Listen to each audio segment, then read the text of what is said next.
Chapter 188. Are you done with your act? If you're done, get out of the way. Otherwise, I'll shout your name out loud. There are so many people here. You'll be in for a treat. A celebrity. I don't think you're any better than a prostitute. You flew all the way to Wujing to deliver a package to Jinghe, didn't you? Since they're Jinghe's people, then they're enemies. Hence, Chen Guang wasn't polite with his words. The female celebrity looked a little embarrassed, but she quickly composed herself and walked toward Jinghe. Jinghe sighed. He knew he was exposed. He glared at the female celebrity when she walked over but did not say anything. Holding onto a damp newspaper, Chen Guang walked in the direction of the two of them. Jinghe thought he was going to hit him, so he took a step back. Chen Guang, don't do anything stupid. In front of so many people. Chen Guang waved his hand impatiently. Fine, fine. I know you're a coward. You don't have to say it again. As he said that, Chen Guang flipped to the page with the female celebrity gossip. He chuckled and said, Young Master Zheng, you have a good appetite. Let me help you count how many people there are. 1, 2, 3, 4, 5, 6, 7, 8, 9, 9. TSK, I'm impressed. Chen Guang was furious when he thought about how this bastard looked down on him and how he had sent such a piece of trash to seduce him. He almost fell for it. If he did not come over to discuss this bastard, he would feel suffocated. Jinghe blushed. The female celebrity was also a little embarrassed. Although the gossip in the newspaper was mostly false, she was not clean herself. If it had been someone else, she would have been furious if she had been slapped in the face with this kind of gossip. Unfortunately, when this person came over just now, even Jinghe, the son of the chairman of New Radiance Entertainment, showed his fear. How could the female star dare to treat Chen Guang as a loser anymore? She only thought that this person was Jinghe's sworn enemy. When she thought about how she was actually involved in the fight between the two young masters, she was so nervous that cold air came out from the soles of her feet. Jinghe was embarrassed and felt that he had lost face again. He gritted his teeth and thought, damn it, I don't believe that this brat would dare to attack me in public. I promised my father that I wouldn't take the initiative to provoke him, but I didn't say that I can't resist him if he wants to ride on my head, right? Chen Guang. Don't be so harsh with your words. There wasn't a single woman in the entertainment industry who was completely clean. You're saying the grapes are sour when you can't eat them. Jinghe said through gritted teeth. It was undeniable that what he said made sense. The so-called dirty and clean were all relative. To a man, being able to obtain a woman with a certain level of fame was something that gave him a sense of achievement. It didn't matter what other past she had. Chen Guang wanted to be stubborn and say that he wouldn't be interested in a woman like her even if she sent herself to his bed. But he actually looked like he was enjoying himself just now. He couldn't bring himself to say that. Yo, Jing family's young master, why do your words sound so harsh? Why don't you repeat it for me? At this moment, a sweet voice came from behind Chen Guang. It turned out that Jiang Yage and Jin Shiyue had come out. They were standing behind Chen Guang with their arms crossed. They were indeed in the attire that they had described to Chen Guang. They were two guards in blue, one on the left and the other on the right. Jinghe was stunned at first and was about to fly into a rage. He looked up at the woman wearing a pink sun hat behind Chen Guang and felt that she was vaguely familiar. Stop staring. I'm Jiang Yage. I'm also a woman in the entertainment industry. Did you just say that I'm not clean? Jiang Yage said fiercely. Jinghe's eyes opened wider and wider. He felt that he had really barged into an evil spirit today. What the F***ck was going on? He was just disgusting Chen Guang. How did Jiang Yage hear it? Huaxia was vast and boundless with a sea of people. How did she hear it? Did she have 8 lifetimes of bad luck? What kind of coincidence was this? As Xing Yunhao's son, under Xing Yunhao's guidance, he was fortunate enough to be in the circle of Jin Shiriyue and Jiang Yage. That was why Jiang Yage recognized him. Xing He also knew the real background of Jin Shiriyue and Jiang Yage. Perhaps it wouldn't matter if most of the other female stars in the entertainment industry heard what he said, but it just had to be these two. This was troublesome. He couldn't care less about losing face in front of Chen Guang. Xing He lowered his head slightly. I'm sorry. I was just angry in a moment and wanted to say something to let that poor brat Chen Guang know the gap between me and him. I didn't expect the two of you to hear it. It really wasn't my intention. I was just saying it out of anger. It can't be taken seriously. Chen Guang didn't expect that Jiang Yage and Xing He actually knew each other. Moreover, it seemed that Jiang Yage was a little more assertive. As a gossipy citizen in the past, he had also participated in guessing the real background of his left and right hands. It was only today that he had really glimpsed the tip of the iceberg. The waters of this world are so deep. Fortunately, I'm a good swimmer and won't drown. Dear Guang, he said that you're a poor brat. What should we do? Right at this moment, Jiang Yage suddenly said this behind Chen Guang. Then, she gently held onto Chen Guang's arm. F***CK. The same word suddenly rang in the hearts of both Xing He and Chen Guang. However, this feeling was completely different. In just a moment, this simple action of Jiang Yage had turned Chen Guang from a chicken into a phoenix in an instant. He was about to ascend to the heavens. Xing He was trembling all over. He was all too clear about Chen Guang's real background. He was definitely not the son of some big shot. But what was going on with this guy? It was one thing for Wen to favor him. But what was up with Jiang Yage today? She definitely wouldn't lower herself to hold Chen Guang's arm just to embarrass him. It was just a harmless tease, and he had immediately apologized to her face. Her behavior could only mean that these two were really familiar with each other. Moreover, their relationship wasn't ordinary. Chen Guang also started to panic. Big sis, our relationship hasn't reached this stage. I can't take it when you act like you're familiar with us. I've just found out that your background isn't ordinary, but you suddenly did this. God knows if there are 70 to 80,000 of your family's bodyguards pointing their sniper rifles at my head. Tomorrow, I'll vanish from the face of the earth. Moreover, what if this grandson, Xing He, ran to Wen and gossiped about me? Ha! What am I afraid of? I'm just good brothers with Wen. In short, there were so many people here. I mustn't let the onlookers who were gradually paying attention to this side see through Jin Zhang's identity. I haven't put on my sunglasses and scarf. What if someone takes a picture and posts it on the internet? That's right. Brother Chen Guang, Shiriyue is also very angry. At this moment, Jin Shiriyue, who had been standing quietly behind Chen Guang, also did something that exceeded everyone's expectations. Even Jiang Yage was shocked. Jin Shiriyue actually held onto Chen Guang's arm. Being attacked from both sides, Chen Guang's brain crashed. Who can save me? What should I do now? Someone is going to take a picture. My life is going to be ruined. Xing He was completely speechless. Although Jiang Yage and Jin Shiriyue were both wearing sunglasses and makeup, making it hard for passers-by to recognize them, their action of fighting for a husband was really too scary. Xing He felt that his worldview was about to collapse. Chapter 189. Xing He felt that he could not stay any longer.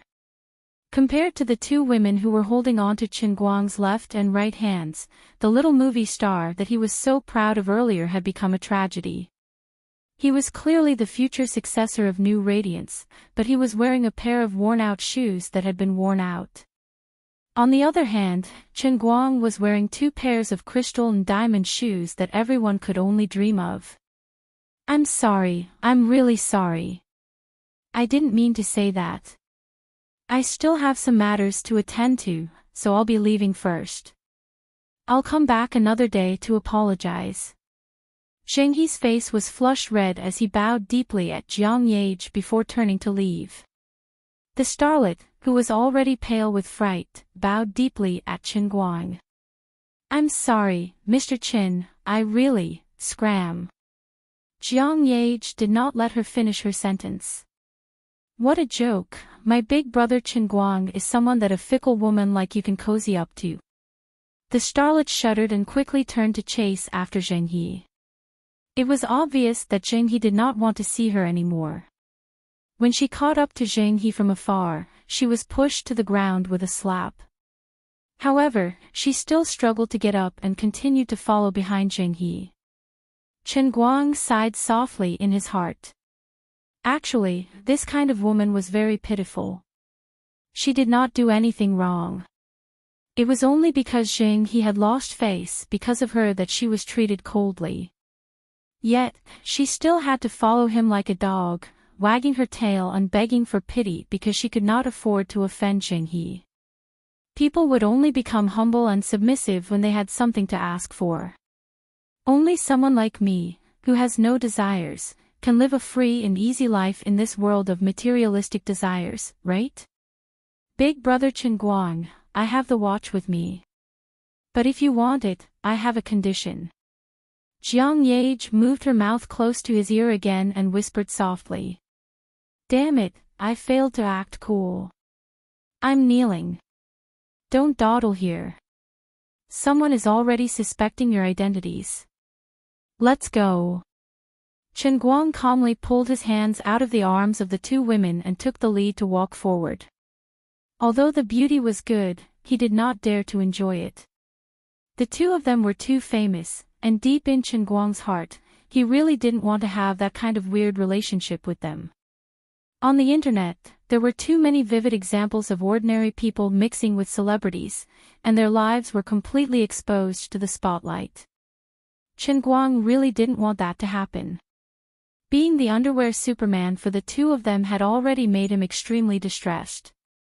If he were to become the celebrity's boyfriend again, he would really be poor. He also didn't know how much pressure he would have to face from their families. He couldn't bear it. Why were there 2 of them? Chen Guang slapped his forehead. Just now, he held Jiang Yage's hand. Although he was caught unprepared, with this woman's usual temperament, it seemed to be reasonable. Jin Shiyue's action made him a bit confused. Jiang Yage also couldn't understand. The 2 women followed behind Chen Guang.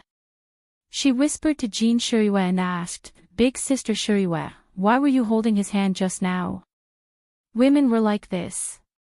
No matter how good their relationship was, there were some things that they weren't willing to share with others. Jin Shiyue knew what Jiang Yage was concerned about, but only faintly smiled. Didn't you want to help him scare that new Lightxing family's young master? Just you alone isn't enough. Didn't you see how scared that Jing fellow was when I also held his hand? He must be doubting his life when he goes back, right? Jiang Yage immediately let go of her wariness. She convulsed with laughter and heavily patted Jin Shiyue's shoulder. That's right, that's right. Look at his expression just now. It's as if he saw the end of the world. Ha ha ha ha. Chen Guang, who was walking in front, eavesdropped on the 2's whispering, but didn't say anything. He had a feeling that Jin Shiyue's actions weren't that simple. After all, the strength she used to hold his hand wasn't lighter than Jiang Yage's. Perhaps, she used even more strength. When the 3 of them arrived at the car park, Zheng He had already driven away in his broken Bentley. At this moment, Chen Guang was feeling smug. You might be driving a Bentley, but your car is filled with worn-out shoes.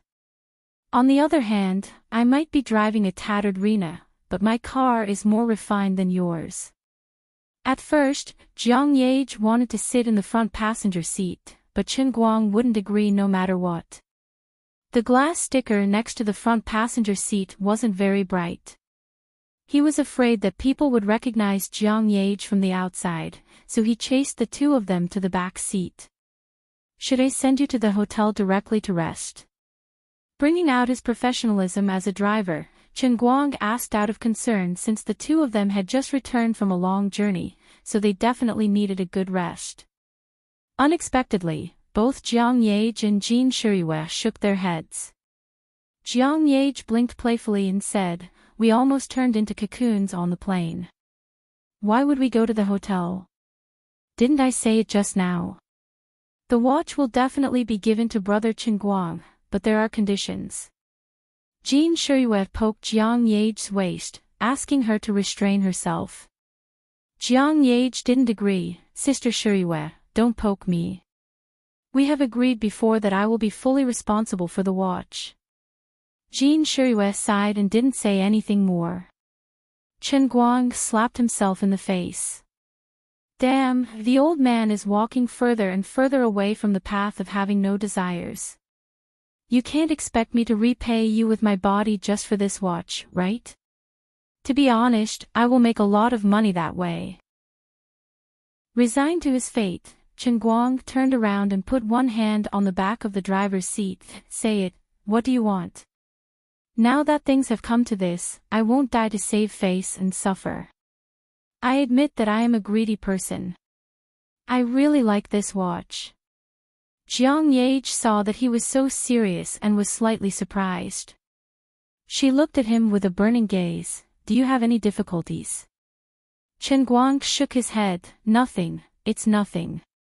He knew that Jiang Yage might want to give him more benefits, but he really wasn't such a shameless person. The so-called life-saving grace was nothing to him. Shamelessly taking a watch worth hundreds of thousands had already touched the bottom line of a man's dignity deep in his heart. What's more, he wasn't talking nonsense. This was indeed enough. In addition, how could he let these two people know that he took the watch to sell for money? He still had to put on a good show. Jiang Yage knew that he wanted to save face. Seeing that he didn't want to say more, she didn't continue to pester him on this matter.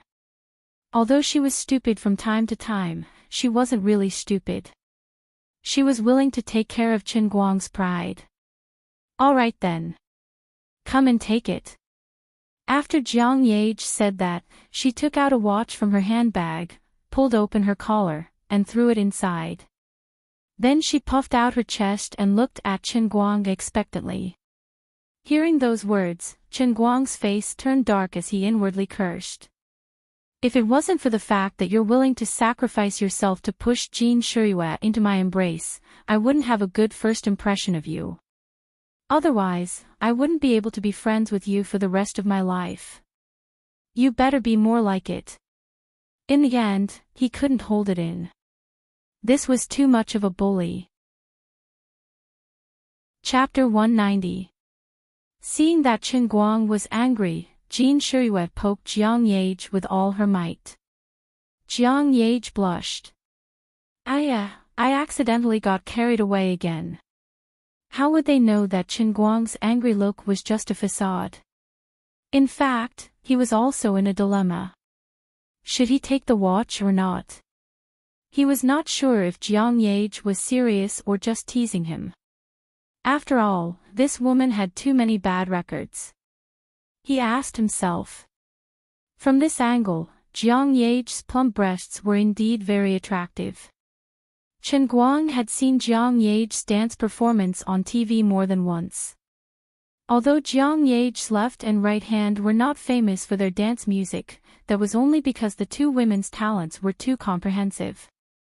She had been dancing for a long time, so her figure was far more fit and beautiful than the average person. Her natural perky breasts were even more attractive under her deliberate perky breasts. It was not hard to imagine that the elasticity must be excellent. If I really take it, can I really put my hand into her neckline? But is it possible that she is testing me on purpose? If I really put my hand in, will she and Jin Shuriwa look down on me? Damn.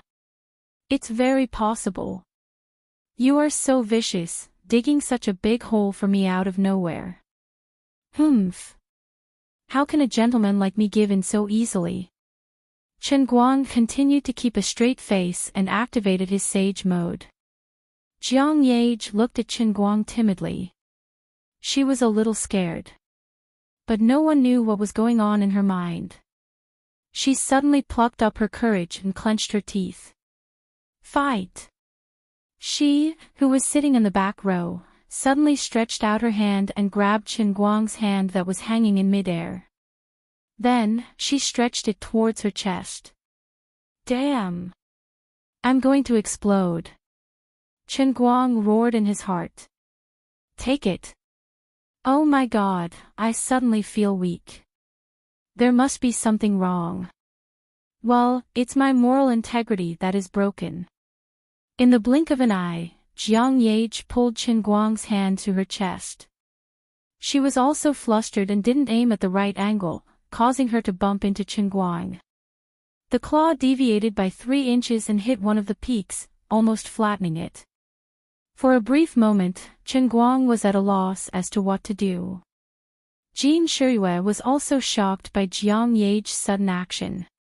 She looked at Chen Guang and thought that he was going to get angry, so she quickly pulled Jiang Yage's hand. Jiang Yage's mind instantly sobered up. When she looked at Chen Guang's bulging eyes, she was also scared. When she thought of her behavior just now, she felt that she was crazy. She quickly let go of Chen Guang's hand and squeezed out an apologetic expression. She pouted and took out the watch from her chest and handed it to him. Here. I'm sorry. It's rare to see you. I was too happy. I was just joking with you. Really, thank you for saving my life. I hope you don't mind. This is Sister Shuriwa's and my kind intentions. It's a rare limited edition Patek Philippe.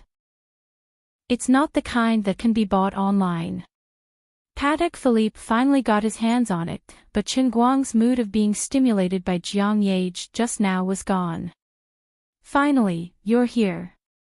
My Patek Philippe. Jiang Yage's white jade-like fingers gently rested on the watch.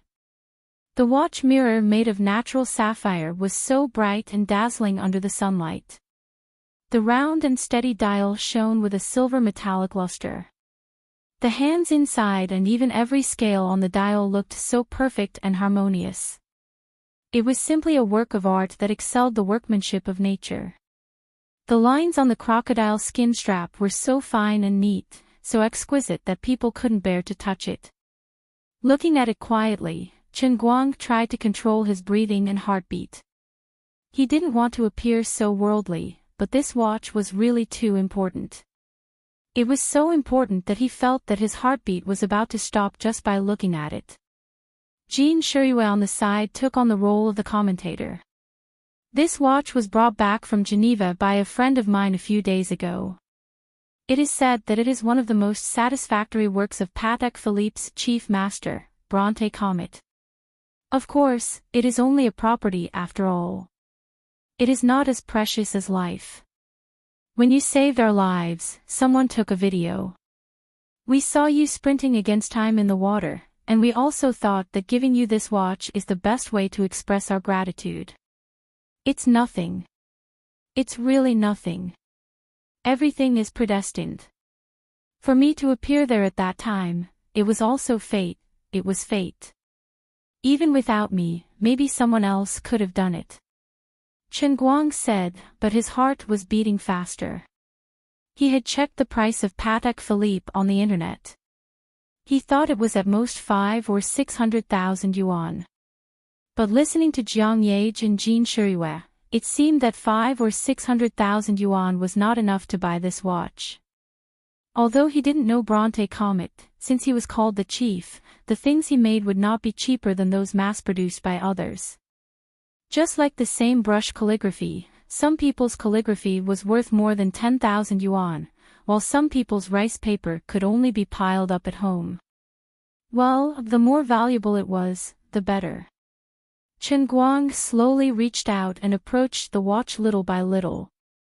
He even blamed Jiang Yage in his heart.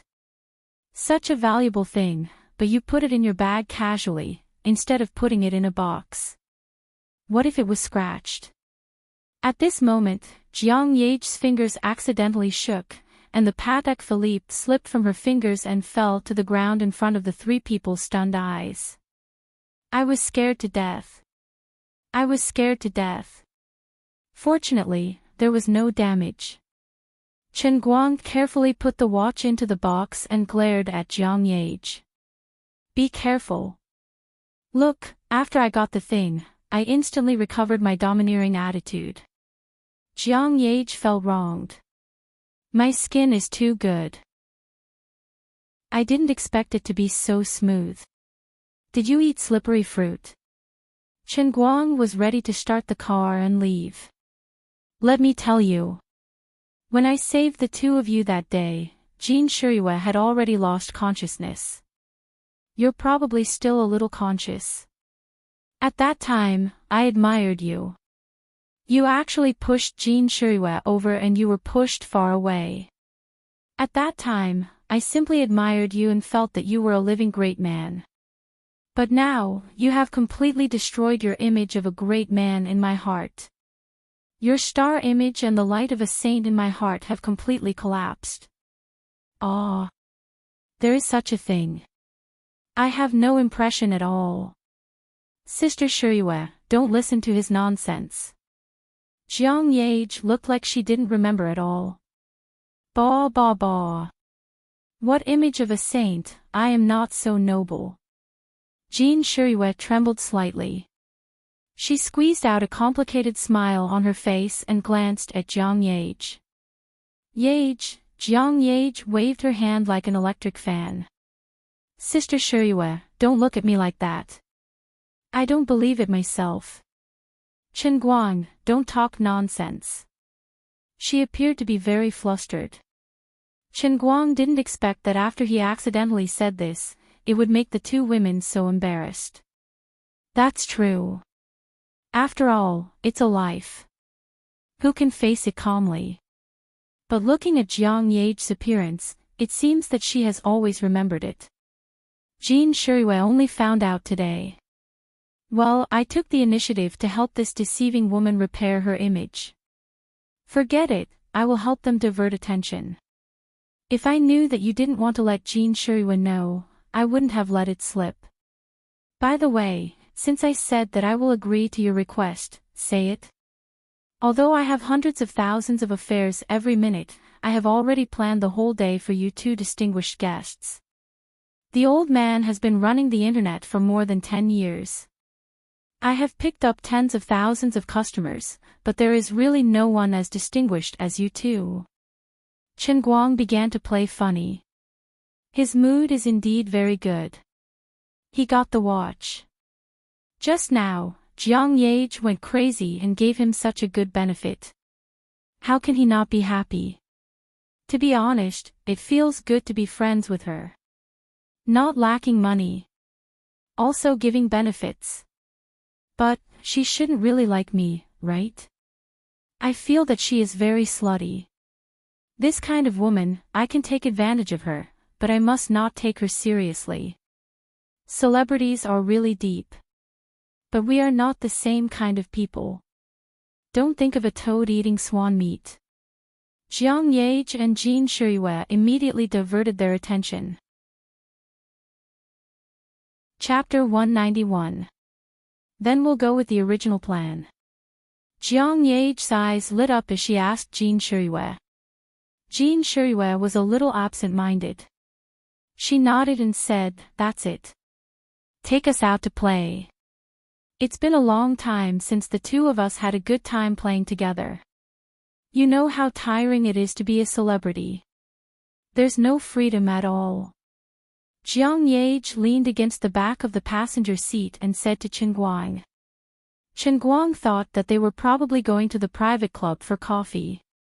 He nodded and said, "Okay. I'll do whatever you want." Jiang Yage was overjoyed. "Then it's a deal. Let's go to Disneyland." Chen Guang's mind was in a daze until the three of them stood nervously under the Ferris wheel. He didn't think that the two of them would be so daring. They didn't play by the rules and were completely unreasonable. Weren't they afraid of being recognized? Well, there was no possibility of being recognized. Sun hats, big sunglasses, and big masks with Nick the Fox and Judy the Bunny printed on them. "It's fine if we're fully armed, but why are you doing the same? Don't you look even more suspicious?" Jiang Yage said in a muffled voice through the mask. Chen Guang didn't look much better. He wore the same big sunglasses, and from his neck all the way to his eyes, he was wrapped tightly in his scarf. He was quite safe like this. It was just a little hot. After all, it was a summer day when a child was licking two popsicles. The scarf was too thick, and Chen Guang's voice sounded like a cricket trapped in a pressure cooker. "If the two of you are recognized, you can run back and continue your celebrity life. I can't. I still have to study in school and earn money. If I'm involved in a scandal, how am I going to live in the future? But isn't your scarf too suspicious? Isn't there a more reliable way?" Jean Shirue couldn't help but ridicule him. She seemed to have adjusted her state of mind. Chen Guang said helplessly, "Didn't I go look for a mask seller just now? I can't find it. Seriously, you two didn't even prepare one more for me. I didn't expect you to come to an amusement park with so many people coming and going." Chen Guang felt that everyone who passed by them seemed to be sizing them up suspiciously. There was something fishy about everyone. Fortunately, it was a lucky hit. His appearance was too eye-catching, so he stole the limelight from the two women. Not many people noticed these two ticking time bombs. Although it wasn't the peak season, the newly opened Disneyland's business was booming. There was a sea of people. Chen Guang was as nervous as a sheepdog that had brought two lambs into a pack of wolves. But thankfully, he managed to escape unscathed after trying the roller coaster, trapeze, Ferris wheel, and pirate ship. "All right, you might as well take off your scarf. I have a feeling that you're going to get a heatstroke." Jiang Yage took out a handkerchief from her pocket and wiped it on Chen Guang's reddened forehead with pity. Chen Guang took a step back without a change in expression. It's fine. I'm in good health. I can take it. What are we going to play next? Let's go play the bumper cars." Jiang Yage suddenly had a whim. "What if you knock your hat off? When we were on the roller coaster just now, your hat almost flew off." Chen Guang objected. Jean Shirue was perhaps a little thirsty. She said, "Wait a moment, I'll go buy 3 bottles of drinks." "Sure, but you two have to go to the toilet to drink. You have to take off your masks when you drink water." Chen Guang's vigilance was also unparalleled. A person with non-obsessive compulsive disorder couldn't consider so many details. "Don't listen to him. We won't be discovered if we pull apart a little. Sister Shirue, go quickly. We'll wait for you here." As elegant ladies and dignified national idols, how could they agree to Chen Guang's unscrupulous suggestion? It was impossible even if they were beaten to death. In fact, this kind of thing should have been done by Chen Guang, but Jean Shirue seemed to have completely planned to give up the idea of Chen Guang in her heart. Since Chen Guang leaked the matter of Jiang Yage's life, although there was no change on the surface, her behavior had been a lot more polite to Chen Guang. Jiang Yage hadn't noticed it yet, but Chen Guang had vaguely felt it. Perhaps when Jean Shirue had held his hand at the airport earlier, there had been a deeper meaning behind it. Unfortunately, the deeper meaning had only just begun to emerge and was about to be gradually buried by her. However, Chen Guang didn't have any regrets. After all, he and they weren't people of the same world. As for Jiang Yage, he always felt that Jiang Yage was joking with him. He thought that Jiang Yage's personality was just that cheerful and bold. Her so-called intimate and ambiguous actions were because she was like that. You could be friends, but don't think that she would really treat you seriously. If your heart was moved, you would probably end up with a body full of injuries. Although she actually gave him benefits, it only made Chen Guang subconsciously feel that she was this unruly. At this time, Jean Shirue took the initiative to buy drinks for herself to create a rare time for the two of them to be alone. Unfortunately, Chen Guang and Jiang Yage didn't realize it. In the end, in less than a minute, he heard a scream from the crowd. The voice was familiar, it was Jean Shirue. Chen Guang hurriedly looked over and saw that she was surrounded by 4 young men. With one look, he could tell that these 4 young men were hot-blooded and vigorous. Qing Yishui was wearing a short singlet, revealing the strong muscles on his shoulders. Chen Guang also had a headache. This was the situation he was most afraid of when he brought these 2 out. Even though the 2 of them covered their faces, they couldn't hide the excellent figures that they had trained as artists over the years. Women who were too beautiful were indeed troublemakers. Little girl, you stepped on brother's foot. Do you want to leave without saying sorry? Jean Shirue hugged the 3 bottles of drinks with both hands and desperately bowed to the young man who was talking to her. She forcefully lowered her voice and said, "Sorry, I'm really sorry. I didn't do it on purpose." She didn't dare to make her voice too loud. After all, their voices were very recognizable and she was afraid that others would recognize them. Louder. Little girl, your voice is too soft. I can't hear you clearly. Is there something wrong with you? Why are you wrapped up so tightly on such a hot day? Are you ashamed? The young man in a singlet looked at Jean Shirue with a sly smile and smacked his lips. There was indeed a shoe print on the back of his foot from Jean Shirue's step. He led the other 3 people to block Jean Shirue and not let her leave. It was obvious that he had taken a fancy to Jean Shirue, who had a perfect figure. It wouldn't be an exaggeration to say that he was playing a hooligan in public. He even planned to tear off Jean Shirue's mask to see if this woman's face was as perfect as her figure so that he could more or less take advantage of her. As soon as he finished speaking, he suddenly extended his hand, intending to tear off Jean Shirue's mask. Jean Shirue panicked. She wanted to retreat, but there was also a young man in a singlet behind her. She could only let go of the 3 bottles of drinks and try to protect her mask first. Chen Guang broke into a run as he watched.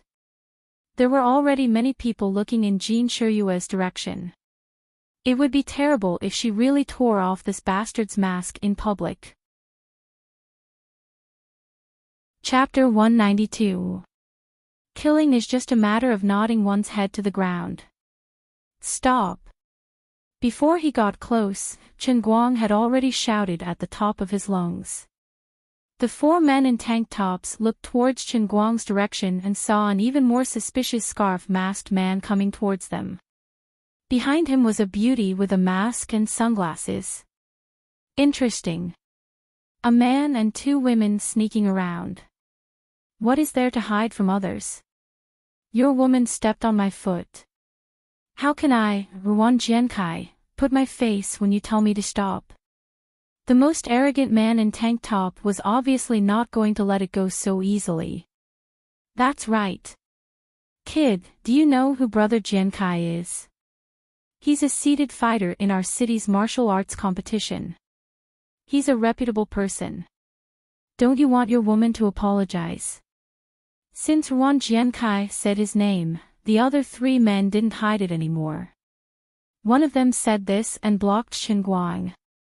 Since Ruan Jiankai was a contestant in some kind of fighting competition, the other 3 should be similar to him. They were also martial artists.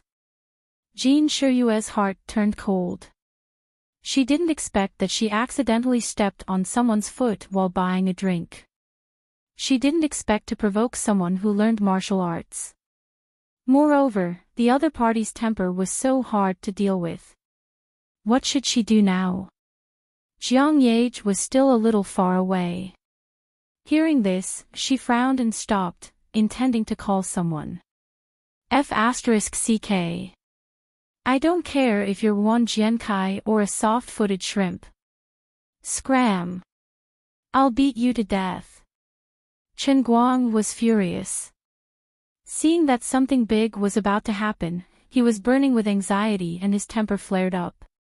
Seeing that the other party wasn't going to be kind, he naturally struck first to gain the upper hand. He had to protect Jin Shiyue's mask.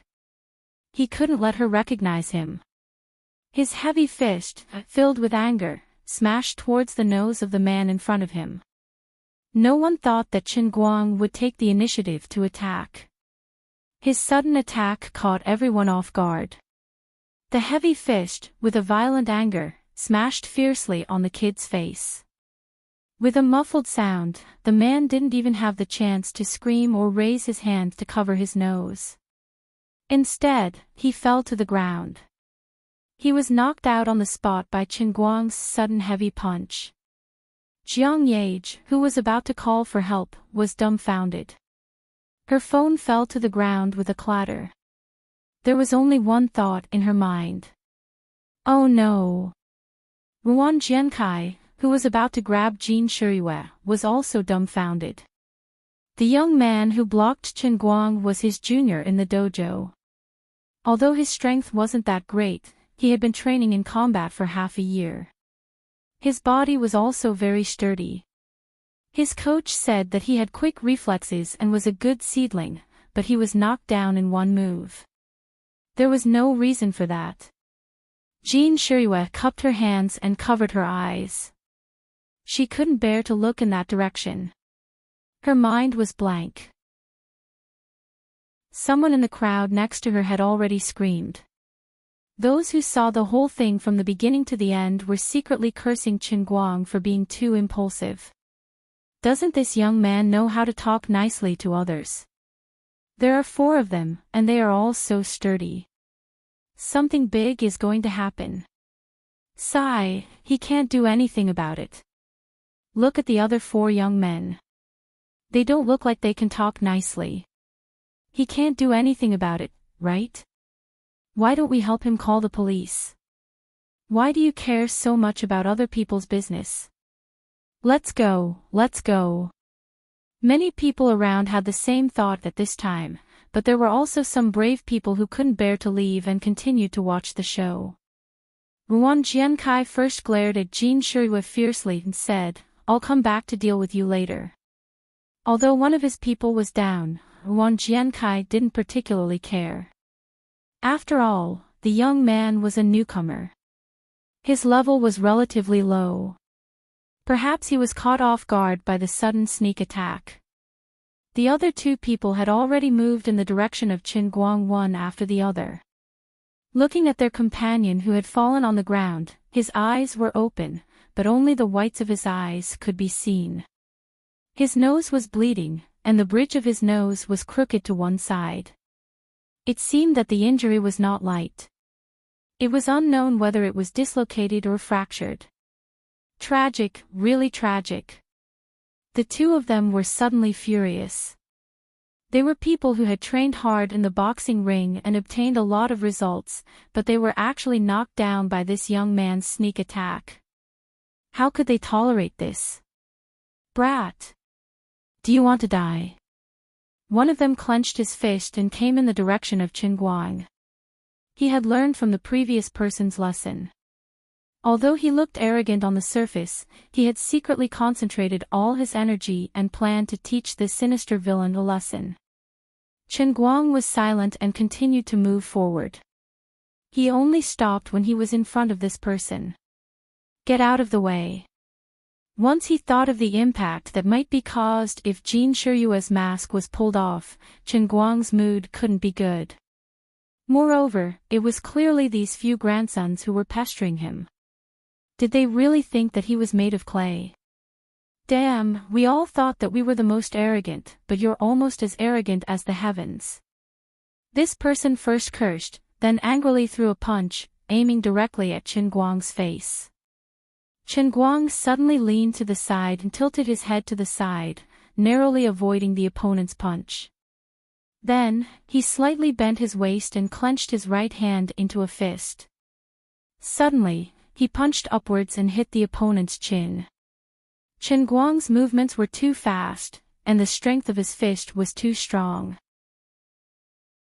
Although this person already knew that he was in trouble when Chen Guang dodged, and that his opponent was really an expert, his reaction was a step too late. Chen Guang's punch sent him flying into the air before he fell to the ground. In the end, he couldn't even last a single round. After putting down the second person, Chen Guang didn't stop. He took a step forward with his right foot, and before the second person fell to the ground, he had already swept past him. The third guy in tank top was first shocked, and subconsciously took a step back. What are you afraid of? He can't possibly let all four of us be defeated by him alone. Ruan Jiankai had already walked up, and said fiercely from behind. Brother Jiankai, he seems to be really strong. Although this person no longer retreated, he didn't dare to move forward. Ruan Jiankai snorted, how strong can he be? Coward! Get lost! Ruan Jiankai said, clenched his fist, and stood in front of Chen Guang. Chen Guang tilted his head and looked at Jin Shiyue, who was blocked behind him. Thank God, her Nick Fox mask was still on her face. This matter was caused by you guys. If you are a little more conscientious and step aside, I won't pursue this matter any further. Chen Guang said with a straight face. Hee hee. Do you think I won't pursue this matter just because you say so? Do you really think you're a big shot just because you have a little bit of skill? Today, I will teach you what it means to say that there is always someone better than you. Ruan Jiankai was a hot-tempered person, and as a professional fighter, he had his own pride. His own people were beaten up in front of his eyes, and he felt that he couldn't be kind. Although the cause of this matter was indeed because he had bad intentions towards Jin Shiyue, he didn't think that he was in the wrong. As soon as he finished speaking, he took the initiative to attack Chen Guang. He suddenly pounced forward, and raised his leg, which was a combination of Muay Thai techniques, and a knee strike. His movement was very fast. From the moment he was about to raise his leg to the knee strike in front of Chen Guang, it was only a short moment, and it carried a strong and heavy force. At this moment, Chen Guang was truly enraged. Fuck. You want to die? I will fulfill your wish. He suddenly took half a step back, clenched his right hand into a fist, and punched Ruan Jiankai's knee meniscus from top to bottom. Chen Guang's fist and Ruan Jiankai's knee strike were actually going to meet force with force. A cold smile appeared on Ruan Jiankai's face. I have been training in martial arts for at least 5 to 6 years, and this knee strike technique is even more years of hard work. You actually dare to use your fist to attack, aren't you afraid of breaking your wrist? Just as he was thinking about this, bang! A muffled sound that made people's ears ache rang out, and the fist and knee finally collided fiercely. Then, Chen Guang's fist did not bend as he expected, but a sharp pain came from his own knee. How could he have known that his knee indeed had several years of hard work, but Chen Guang's fist had been trained in the sea of fleeting time for 20 years. Pain shot through his whole body like lightning, and Ruan Jiankai's mouth opened wider and wider, and he was about to cry out in pain. But Chen Guang suddenly formed a claw with his left hand, and grabbed his face. His left leg stepped forward, tripping Ruan Jiankai's left calf, and his left hand exerted force, and Ruan Jiankai's whole body fell backwards. From the beginning of the fight to the time all three of them were knocked down, not even 40 seconds had passed. Feeling the dull pain in the bones of his right hand, Chen Guang grinned. This person had some skill, and if he was not careful and really fought with him in a tug-of-war, he might not have won so easily. If you want to blame someone, you can only blame yourself for daring to meet force with me. In the blink of an eye, the situation had changed, and the surrounding crowd was completely dumbfounded. The last guy in a vest wasn't much better. He was trembling and couldn't say a word. How could he still dare to be arrogant? Chapter 193. Chen Guang clapped his hands and walked straight to Jin Shiyue. He smiled at her and bent down to pick up the 3 bottles of drinks that were scattered on the ground. All right, let's go. It's not a big deal. Even if they call the police, we don't have to be afraid. They were the ones who took liberties with innocent women first. As he spoke, Chen Guang realized that the area in front of his mouth was empty. The violent movement just now had caused the scarf to fall off his face. But it didn't matter. Anyway, Jin Shiyue's mask was still on. Jin Shiyue nodded blankly and was about to follow Chen Guang out. At that moment, Jin Shiyue's mind was in a daze and her heart was pounding. Although Chen Guang's earlier actions were extremely violent, and she might not have seen such a clean and direct fight in the movies that she had acted in, she couldn't help but feel a sense of dread. But at that moment, Jin Shiyue did not feel that Chen Guang was violent at all. Instead, her heart was in turmoil. He saw that I was bullied, and he was actually so angry. I thought that he only treated me as an ordinary friend. I thought that he was just being polite. So, he actually cared about me that much. Jin Shiyue had suppressed her thoughts with great difficulty. But at that moment, she started to feel restless again. Jiang Yage stood far away from the crowd. Her emotions were complicated as well. At that moment, Chen Guang was just like the Prince Charming that she had imagined countless times in her mind.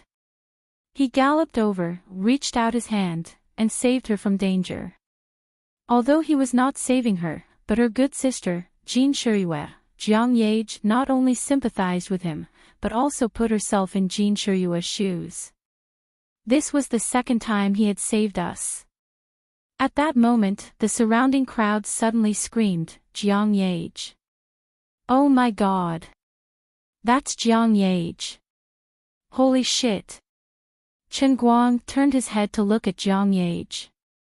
He saw her standing there with a flustered and confused face. She was holding her cell phone and sunglasses, and her mask was hanging on her chin. Her pretty face was completely exposed.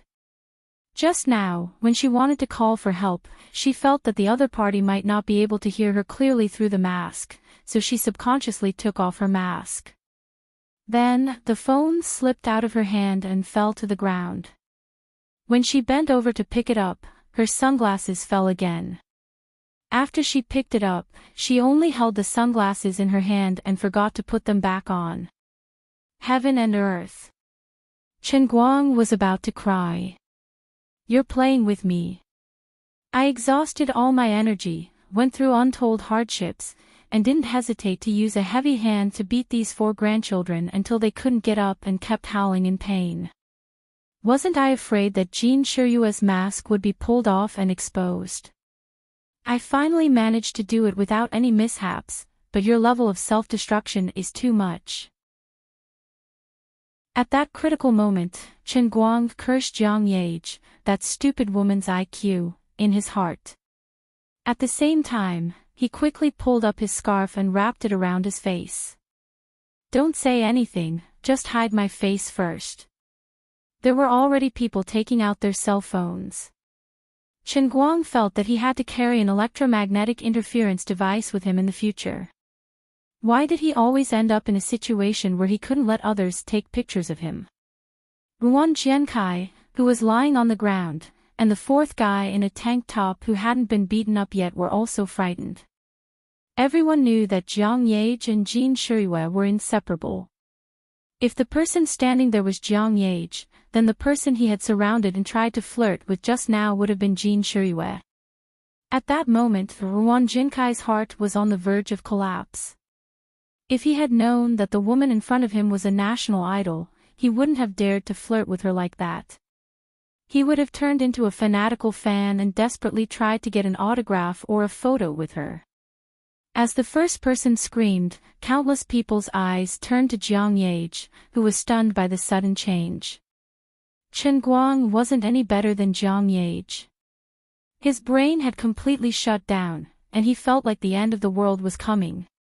In his mind, the movie World War of the Zombies, by Brad Pitt appeared, in which countless crazy zombies attacked from all directions. It was too scary, too scary. At that critical moment, Jin Shirue, who was experienced in dealing with such situations, was the first to react. She grabbed Chen Guang's hand and dashed towards Jiang Yage, shouting, "Run!" Although the national goddess had suddenly grabbed his hand, Chen Guang didn't feel excited at all. However, he reacted quickly. Seeing that some people had already started taking pictures, and more people were rushing forward, he immediately sped up and pulled Jin Shirue forward. Although the people surrounding them might not have any evil intentions, the excited smiles on their faces were like scourges and fierce beasts in the eyes of Chen Guang and Jin Jiang. In fact, the two girls had encountered a similar situation many years ago. In the end, the two of them finally escaped from the crowd after much effort. According to the statistics, there was even a stampede at that time, and people were injured. Popularity brought not only benefits, but also fear. Humans were creatures that could infect each other. When a crowd gathered together, a person's mood would no longer be independent. Instead, it would be affected by the surrounding crowd. It could be excitement, agitation, or even madness. Jiang Yage. Why are you still standing there like a fool? Hurry up and put on your mask and run. Seeing that Jiang Yage was still standing there, Chen Guang shouted. Jiang Yage suddenly came back to her senses and pulled up her mask in a panic. However, her other hand was grabbed by Chen Guang, who rushed to her side. Just like that, Chen Guang's left hand was holding Jiang Yage's, and his right hand was holding Jin Shirue's. It really lived up to their name, left and right hand. There was really no time to explain to the crowd, and it was impossible to calm them down with just a few words. There were too many people in Disneyland. The commotion was like a plague, quickly spreading among the crowd. Left and right hand had been popular all over the country for 10 years. Starting from child stars, too many people watched the two step-by-step to the position of movie, television, and song superstars. Not everyone was their fan, but there were definitely a lot of people who knew the two people. In addition, there was almost no negative news about the two people, so even if they were not their fans, it did not prevent others from taking a closer look at the stars. Seeing that the crowd in front of them was almost about to surround them, Chen Guang pulled the two women and formed a spearhead, desperately running forward, shouting, "I've got the wrong person, I've got the wrong person." Of course, no one would believe this kind of nonsense. If you really are not, why are you sneaking around and covering your face? Fortunately, the two women were good at singing and dancing, and often acted in ancient martial arts dramas. After long-term training, their athletic ability was much better than ordinary people. Chen Guang also deliberately suppressed his speed and did not use all his strength to run, but the three of them still rushed out before the crowd surrounded them. When they rushed out, relying on the memory in his mind, Chen Guang wanted to run in the direction of the parking lot. At first, the people in front did not know what the commotion in the crowd behind them was about, but when they heard the black mass of people constantly shouting the two names of Jin Shirue and Jiang Yage, and then saw the man and two women running in front of the crowd, they immediately guessed what was going on. There were not many opportunities to be so close to the stars, and the people were even the left and right hand. The middle-aged and elderly people might be able to calm down, but some students, especially middle and high school students, were completely boiling. In this amusement park, the main road from the parking lot and the various entertainment facilities were the most people. The people there were instantly piled up. Great, now I can't go. Go where there are less people, I can't stop. About 7 or 8 minutes later, Chen Guang, Jin Shiyue, and Jiang Yage huddled together, not daring to breathe. Listening to the dense footsteps outside and the hustle and bustle gradually fade away, the three of them all breathed a sigh of relief. Oh my God, I've finally hidden it. Chapter 194. At that moment, the three of them were hiding in a blue container truck. It was also a blessing from the heavens that the three of them relied on their superior physical strength to forcibly escape from the pursuit of countless people. Although there was still a large group of people behind them, Disneyland's security guards reacted in time and started to take action, more or less delaying the pace of the people behind them, which gave them the most precious time. Although the three of them didn't enter the public parking lot, after countless turns, they turned a corner and accidentally ran into the staff building of Disneyland's management office. It was the staff parking lot. There was an empty container truck parked in the parking lot, but it wasn't locked. Chen Guang knew that running like this wasn't a solution. It would only make the chaos in Disneyland more and more serious, and it might even turn into a stampede. When he saw the container truck, he made sure that it was in the blind spot of the people behind them. He made a prompt decision, rushed up, and threw the two of them up. Then he quickly got into the truck, closed the door, and hid inside. Those people should have gone far, right? After a long time, Jiang Yage asked in a low voice with a red face. Chen Guang took off his scarf. He was so bored that he couldn't stand it anymore. You still have the cheek to talk.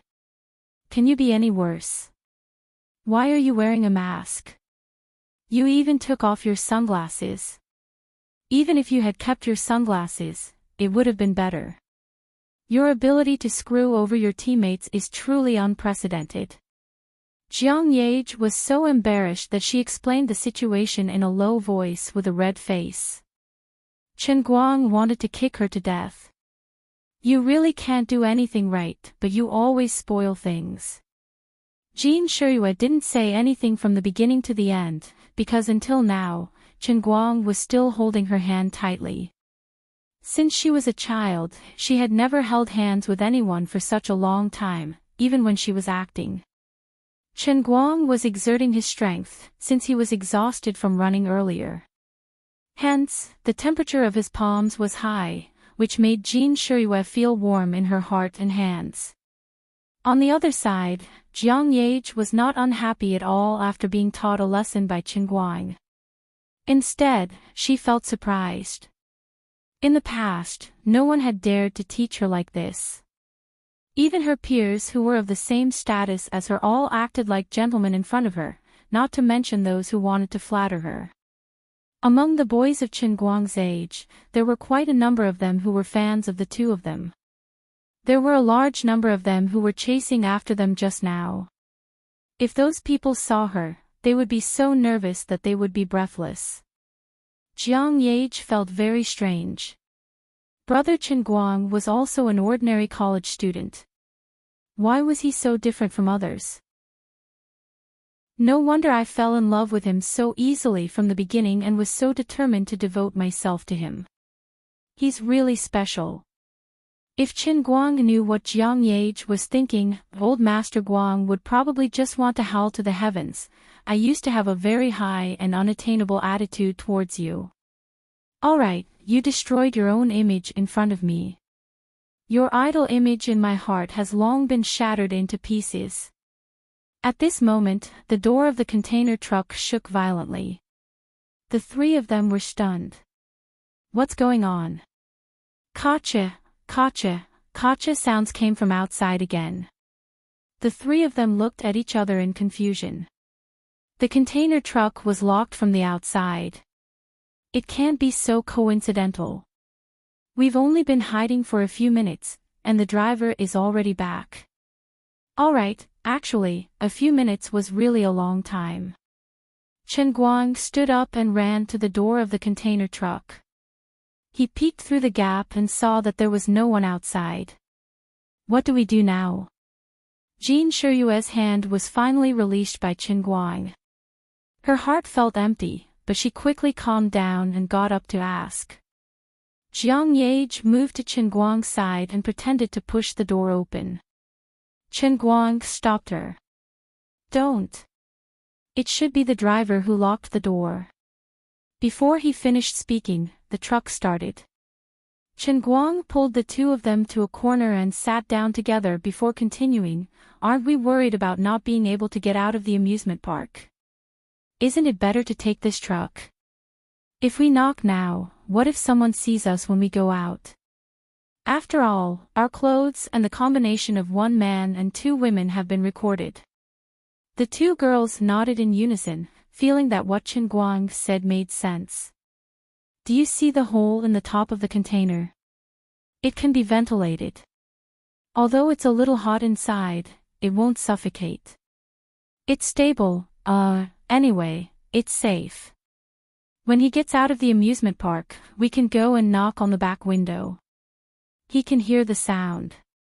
Seeing that the two girls were still a little uneasy, Chen Guang comforted them again. His heart felt stifled. I knew nothing good would come out of bringing you out. As expected. Mr. Policeman, please believe us. We are really innocent. We are not suspicious people. Really. Look at my sincere eyes. I'm a student of Gokyo University. This is my student ID. I'm also a good Samaritan. Oh, I also have a silk banner. This was given to me by the Wenqing Town branch. Look at this photo on my phone. He's a real good citizen. After saying these words, Chen Guang desperately widened his eyes. His pair of affectionate eyes exuded a charming radiance as he stared at the handsome young policeman in front of him. The young and handsome policeman in uniform looked at the three people in front of him suspiciously. He felt that these three people were playing with him. Do you think I'll believe you? The policeman's brows furrowed even tighter. Especially when he saw the silk banner that Chen Guang presented like a treasure. On the left were the words, Wenqing Town Branch. He almost laughed out loud. As for Chen Guang's sincere eyes that he thought could move China, he was completely ignored. Officer. These three people are really suspicious. I was just waiting for the traffic light when they suddenly knocked on my back window. It scared me. I quickly got out of the car and opened it. These three people were actually hiding in my container. Look at them, if they aren't thieves, what else can they be? The bearded truck driver was complaining about what had happened to him in an emotional tone. That's right. At this moment, Chen Guang and the other two were indeed wrapped up tightly. Jin Jiang and Jin Guang had returned to their previous big sunglasses, sun hat, and animal masks. Chen Guang was even worse. His scarf was wrapped so tightly that only his eyes could be seen. That was why he said to look at his sincere eyes, because he couldn't see his face at all. All right. You didn't suffer any financial losses, did you? The policeman was quite easy to talk to. The driver nodded. I didn't lose anything. If you didn't lose anything, then leave first. You're such a big truck. You're blocking the traffic by stopping at this intersection. I'll bring these three people back to the station to record their statements. The policeman seemed to have made a decision. This frightened Chen Guang and Jin Jiang. With their condition, if they were to be sent to the police station, it would be disastrous. Helpless, Jin Shuyue could only step forward. After the driver left, she walked forward. After a while, she took off her mask, took off her sunglasses, and raised her head to look at the policeman. Hello, comrade. I'm Jin Shuyue. We really aren't suspicious people. It was just a freak combination of factors that led to us being locked in the container truck. Ah. Oh. Oh my God. Oh my God. Jin Shuyue. Oh my God. I've liked you for a whole 8 years. I've been collecting your posters since junior high. Old Master Guang was completely dumbfounded. Grenade-throwing Liu. This policeman is the real explosive fanatic.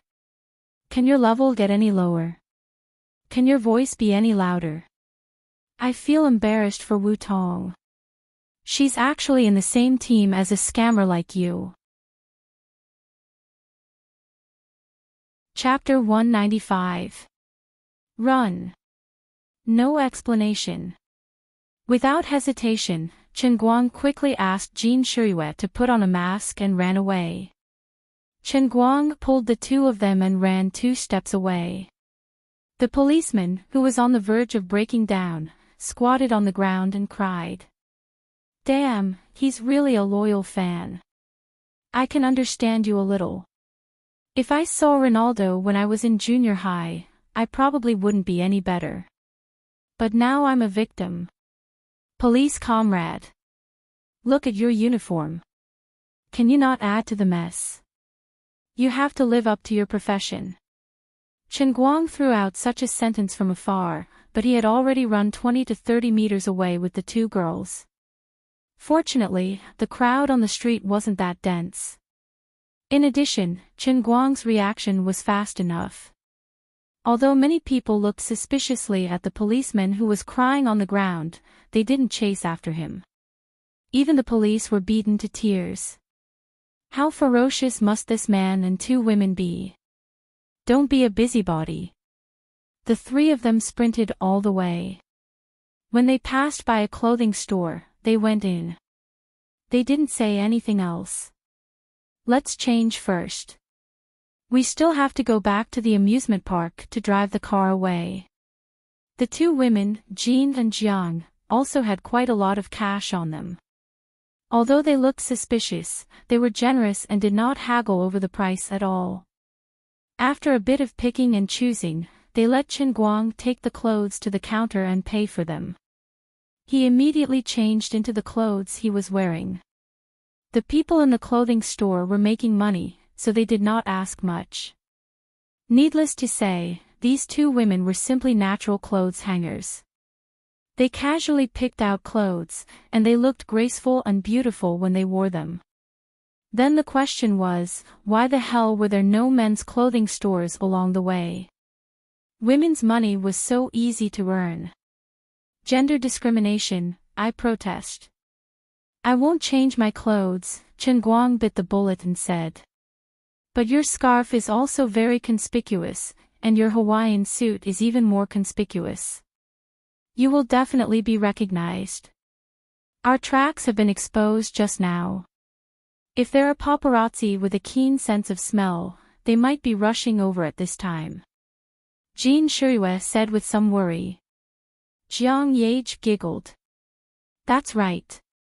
A mysterious man and 2 women visiting Disneyland together. Such a headline would be on the front page everywhere. Chen Guang pushed him away. All right, there's no need to say any more. I understand. Hey, can we not choose a dress? Can you stop playing? Chen Guang clenched his fists tightly behind Jiang Yage's back. I'm not joking. I want to strangle you with my scarf.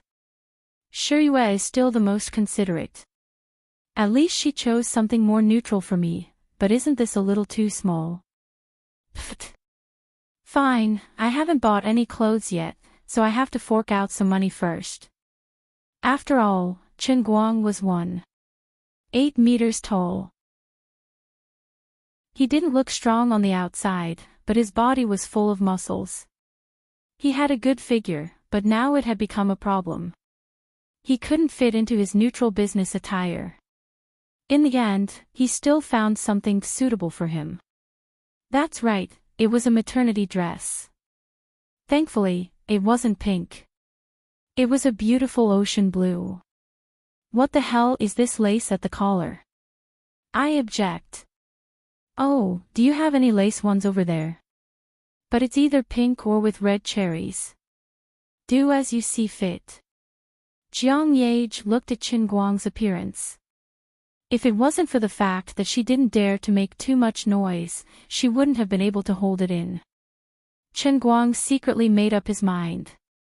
To think that I, the dignified second officer of the En Royal who killed people like flies, to think that I, the owner of the heavenly Holy Grail, was reduced to wearing a maternity dress. What a scam. When I get back, I will definitely burn these clothes to comfort my spirit in heaven.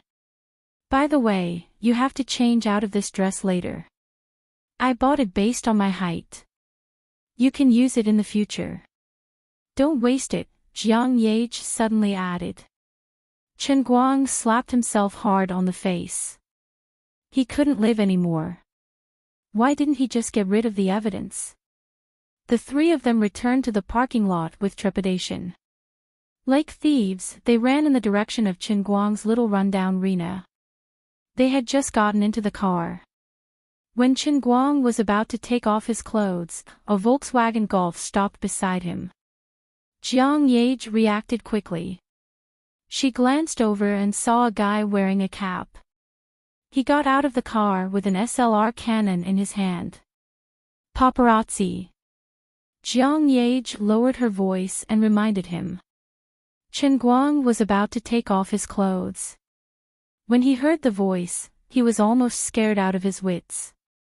At this moment, the person next to him was about to rush into the amusement park, but he subconsciously looked to his side and happened to see Jiang Yage looking at him through the brown rear window.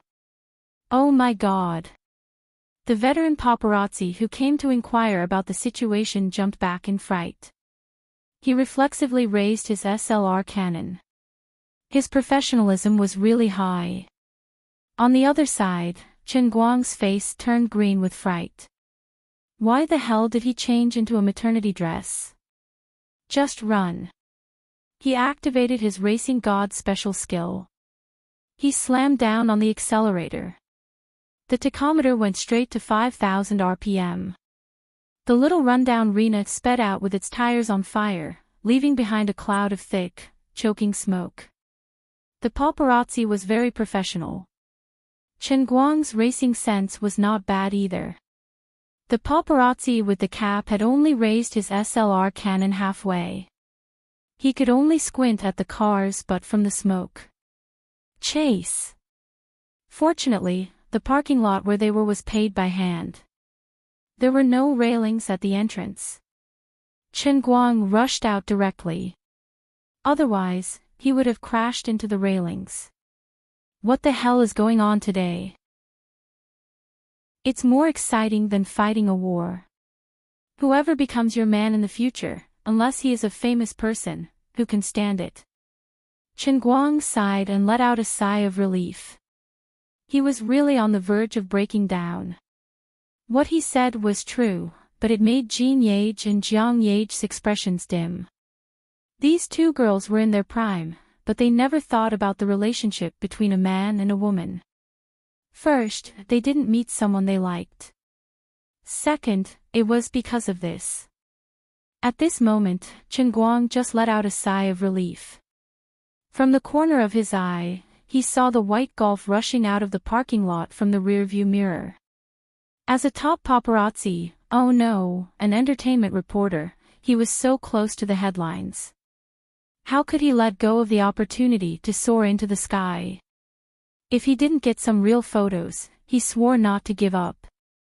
That guy also snorted. He actually chased out. Chen Guang snorted. Want to chase me? Jiang Yage can't even catch up with me in a Ferrari 488. You want to chase me with this broken Golf? Stop messing around, okay? The guy in front of you is the invincible racing god who earns 100,000 yuan a day, okay? 15 minutes later, Chen Guang's career as a racing god collapsed once again. Damn, you're cheating. Why is your Golf a 2.0T turbocharged cannon? It's not a 1.6L inline 4-cylinder. This son of a B*TCH only needs 6.9 seconds to accelerate 100 km per hour. On this comprehensive road condition, and without breaking the rules, it's not much worse than a Ferrari. I can't die in peace. There's no other way. If I want to get rid of him, I can only use the same trick. Chen Guang's face darkened. Both of you, remember to fasten your seatbelts later. We're going to Phoenix Spring Mountain again. Chapter 196. After making up his mind, Chen Guang went straight to Fenghuan Mountain. That place was basically his territory. Although that bastard small cannon was powerful, even semi-professional drivers like Zhong Bai had to eat dust when driving a supercar, let alone him. Along the way, the Golf made use of its acceleration function to rush to Chen Guang's side several times. However, Jin Guang and Jiang Yuning were already prepared and had curled up under the back seat, so they couldn't capture anything. Chen Guang had also wrapped himself tightly with a scarf. Halfway there, that bastard finally couldn't help it.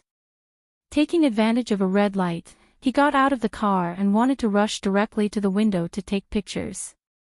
Chen Guang was also straightforward. He also got out of the car and waved his fist directly.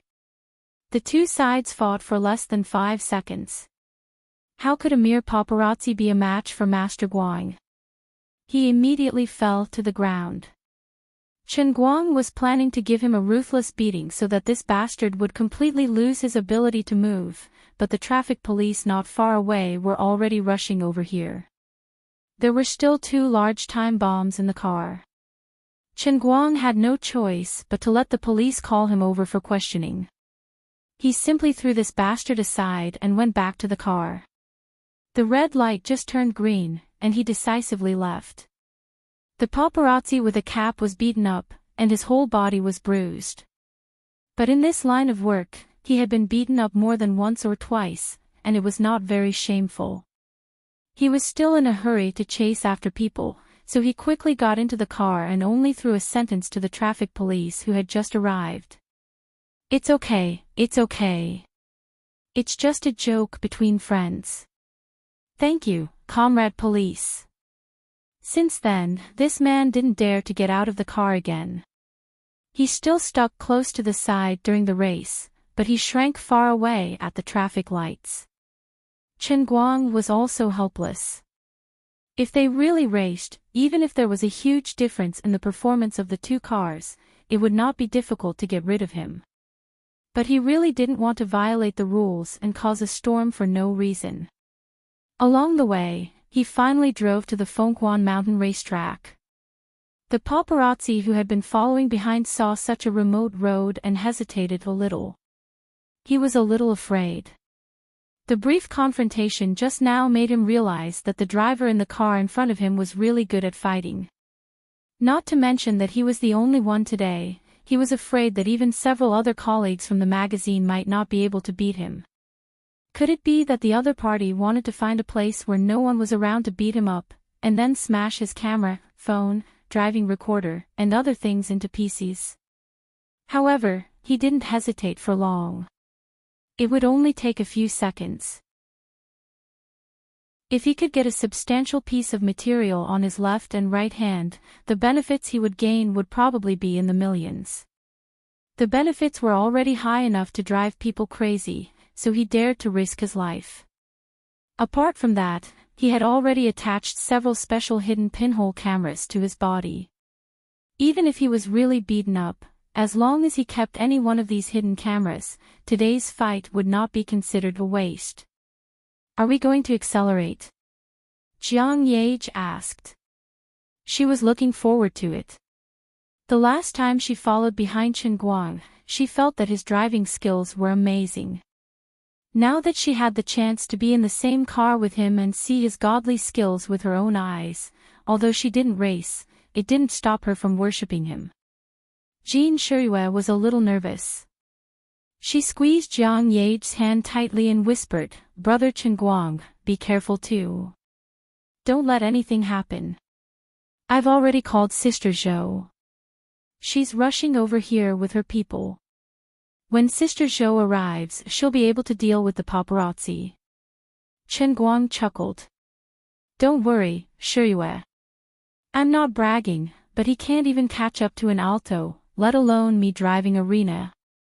As soon as he finished speaking, he suddenly accelerated. The Rena's engine roared wildly, and it accelerated like a slingshot.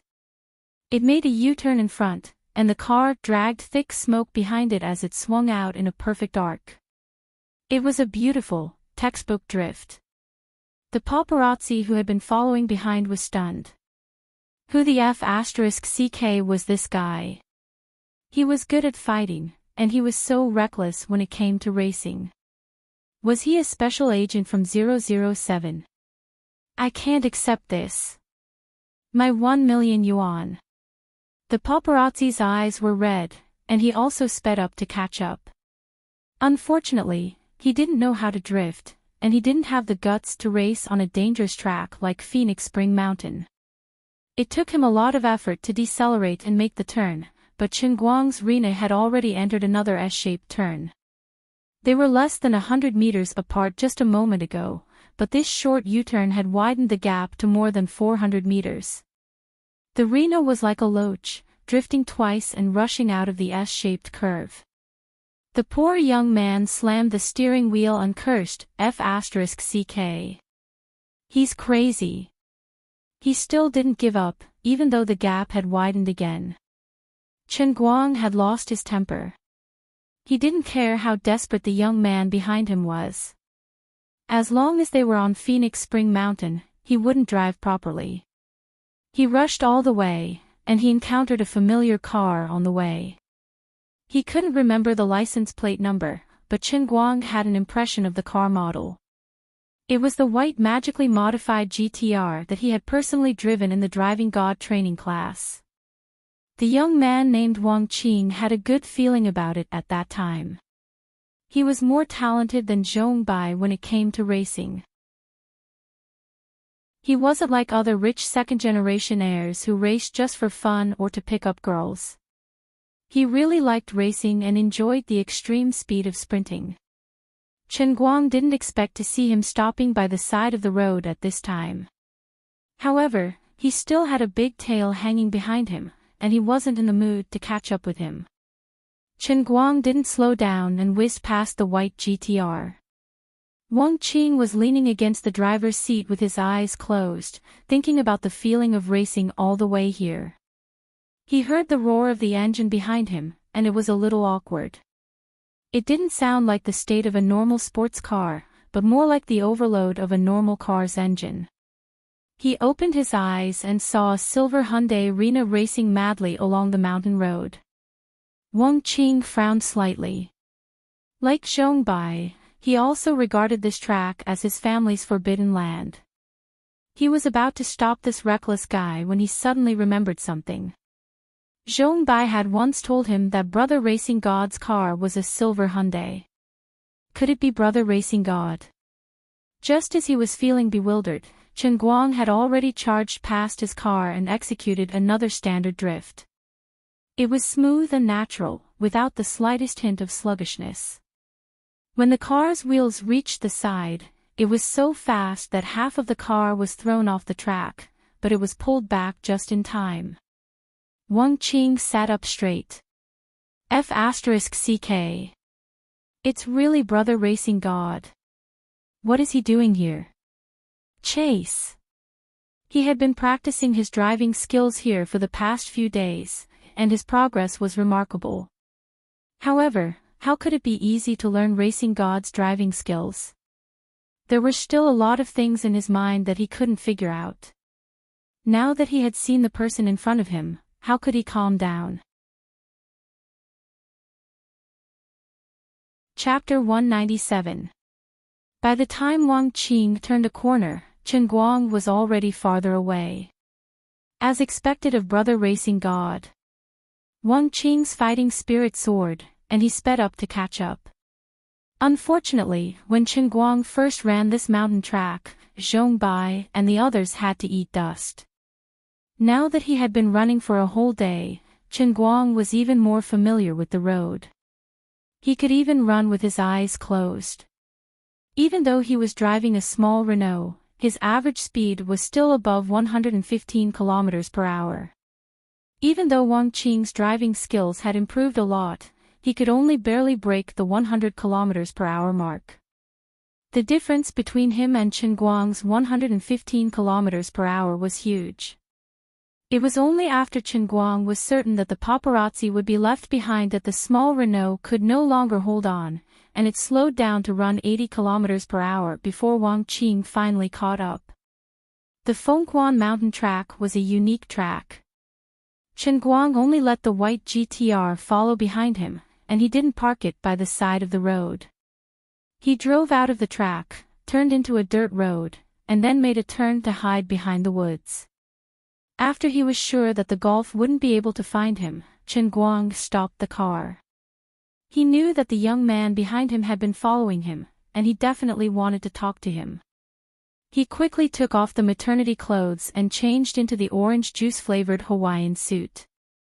After throwing the maternity clothes back, Chen Guang was ready to get out of the car. "You two stay in the car and don't get out. I'll go down and say goodbye to my friends," Chen Guang said to Jin Jiang and Chen Guang. The two women had seen him leave the rich second generation in the dust before, but they didn't expect him to become friends with those people. "Are you really going to keep these clothes?" Jean Shirue, who was lying in the back seat, rolled her eyes and said to Jiang Yage. Jiang Yage folded the clothes and stuffed them into her bag. She couldn't stop giggling. "Yeah, I'll need them sooner or later." Chen Guang got out of the car and asked Wang Qing about it. Sure enough, the kid had been training hard on the track every day. Wang Qing asked a lot of questions, but Chen Guang couldn't answer any of them. He could only pretend to be knowledgeable, and act like he couldn't explain. After chatting for a while, Chen Guang planned to leave. After all, Jin Jiang and Chen Guang were still sitting in the car. "It's not that I want to criticize you, but when it comes to racing, it's fine if you only do it once in a while, but I don't approve of you doing it as a career." Before leaving, Guang thought about it and said so. Wang Qing chuckled. "Brother racing god, don't scold me. You're the one who's the best at racing in Wujing City, no, in the whole of China." Seeing that Su Tao wasn't bothered about it, Chen Guang was helpless and waved his hand. "Don't say that. I personally don't like racing. I'm good at racing because I'm talented and self-taught, but it doesn't mean that I like it. Anyway, you should pay more attention to yourself. There's no need to practice every day." Wang Qing said again, "I have to practice. I've made rapid progress recently. I'm no match for you, but there's almost no one in Wujing who can compete with me. I guess, after I overcome the last few difficulties, I can almost go to Xiangjiang to participate in the underground racing competition. The Mount Banshan racetrack over there is the holy land for people who like racing in Asia. Masters from all over the world gather there. Only when you make a name for yourself there can you really say that you can race. It's just a small race here. Okay. Pay more attention to your safety. Don't lose your life. Some of my skills are not something that ordinary people can handle. Don't risk your life. By the way, is there a prize for the Mount Banshan racetrack?" This was what Chen Guang was concerned about. Wang Qing shrugged indifferently. "I heard that the prize is a lot, but I didn't ask carefully. It seems that it's 2 or 3 million yuan at most. But I don't care about the prize. I don't need that money, hee. Okay, I won't talk about you anymore. I'll go first." Chen Guang felt that he and Wang Qing were just barely acquaintances. Maybe they weren't even friends. Wang Qing really liked racing and treated it as if it were half his life. It was impossible for him to listen to his advice. It was meaningless to talk to a shallow acquaintance. He went back to his car, started it, and left. After thinking about it, Chen Guang said, "Why don't I send you back to the hotel? Although Shirue and I weren't photographed, you must have been photographed before. I don't know what's going on the internet now. Jiang Yage waved her hand indifferently. Hey, it doesn't matter. Let them say whatever they want. We didn't do anything sneaky. As long as Brother Chen Guang wasn't photographed, it's fine. Jean Shirihua also had the same attitude. Brother Chen Guang, you don't have to worry about us. Sister Zhou will take care of these things for us. It doesn't matter if you two followed a mysterious man to the amusement park. Chen Guang asked curiously. It doesn't matter. You were so good at fighting at that time. You didn't need to find any public relations. Normal people would guess that you were a bodyguard. Ha ha ha. Jiang Yage hit the nail on the head. Chen Guang felt stifled. Right, he really thought too much. What kind of person was Wang Qing's left and right hand? Today, he really acted as both a bodyguard and a driver. Being a bodyguard who could squeeze breasts was actually quite good. However, he really had a nervous breakdown today. Although Jiang Yage wanted to continue playing, Chen Guang finally sent them back to the hotel. When Jean Shirihua and Jiang Yage got out of the car, Chen Guang went to the trunk and took out the bouquet of white bell-shaped flowers from it. He handed it to them with a red face. I don't have anything good to give you. After thinking about it, I can only give you this bouquet of flowers. Please don't dislike it. I know you must receive at least a ton of flowers every day, but my gift is light. He couldn't help but blush. When he was racing, he was having a good time, but he forgot that the bouquet was rolling around in the trunk. When he took it out, it was so miserable that it almost didn't look like a human. It was also because he was thick-skinned enough that he could still take it out and give it to others. Jiang Yage was overjoyed. She took the flowers from Chen Guang's hand with a smile. She didn't mind the miserable appearance of the withered flowers at all. She said with a smile, that's different. The flowers you gave me have a different meaning compared to others. I treasure them. Well, this woman is doing this again. Fortunately, brother has already seen through your nature. Then I'm leaving. With that, Chen Guang got in the car again. This was the entrance of the hotel. Although the two women were still wearing sunglasses and masks, they were still a bit conspicuous. When Chen Guang's car gradually drove away, Jiang Yage turned her head proudly. Sister Shirihua, he gave us flowers. Did my emotional offensive take effect? Jean Shirihua smiled and nodded her head. You think too much. Do you know what the flower language of the white bell-shaped flower is? What? Pure love. Jean Shirihua raised her eyebrows. Gratitude, gratitude. It means pure gratitude. Why is he thanking us? Jiang Yage didn't understand. Jean Shirihua only smiled and didn't say anything. The two walked side by side into the hotel. Jiang Yage suddenly came to her senses and suddenly said, Sister Shirihua, don't you think that Brother Chen Guang is actually very short of money? Jean Shirihua nodded. After he saved us, I saw it. Otherwise, why do you think I specially spent time to prepare this watch? He gave us the white bell-shaped flower, which is actually to thank us for giving him this watch. Chapter 198. This watch will be sold by him, right? Jiang Yage asked again. Jean Shirihua thought for a moment. Although she was a little disheartened, she still nodded. Most likely. Why don't we just give him money? Jean Shirihua shook her head. Don't be fooled by his cheerful appearance. In fact, he is very chauvinistic. He is obviously so short of money, and he knows that the two of us are not short of money, but he is still stubborn and refuses to say anything. If we really dare to give him money, although he will most likely grit his teeth and accept it, he will definitely be ashamed of it. In the future, we can't be friends anymore. Jiang Yage sighed. That's true. Then what should we do? Jin Shiyue hugged Jiang Yage's shoulder. Little girl, your heart is really in turmoil. It's too pitiful. Let me help you think of an idea. Although he is very chauvinistic, he is very particular about the principle of fair exchange. Jiang Yage was at a loss. Sister Shiyue, I don't understand what you mean.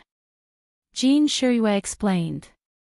You see, when he saved us, when Director Old Ma gave him money to express his gratitude, he didn't even blink and accepted it. Also, that day when Sister Zhou was going to write him a check, his eyes were actually shining. Because he felt that this money is our repayment. He should take it, so he doesn't have any psychological barriers. In the future, we will often ask him to take us out to play. Can't we just pay him directly with the accompanying fee? Jiang Yage was immediately overjoyed. That makes sense. Why can those little female stars who just debuted be the companions of other big bosses? Accompanying them to a meal can cost hundreds of thousands of yuan. We can also let brother Qinguang be our companion. He can drive and play games. Of course, the accompanying fee can't be low. Qinguang didn't know how these two women were guessing. At this moment, he was standing in a luxurious pawn shop with a pained expression. Looking at the fat boss sitting behind the desk in front of him, he wanted to beat him up. Boss, are you trying to fool me that I don't know anything? This style of authentic Patek Philippe is marked on Jingxi website for 680,000 yuan. It's not like I'm selling something common. It's the masterpiece of Master Bronte Comet. I just got it, and you're telling me I'll take it for 400,000 yuan. Do you think I'm stupid? Qinguang couldn't help but feel angry. This pawn shop was too much. Based on his estimation, the actual value of this watch was at least 1 million.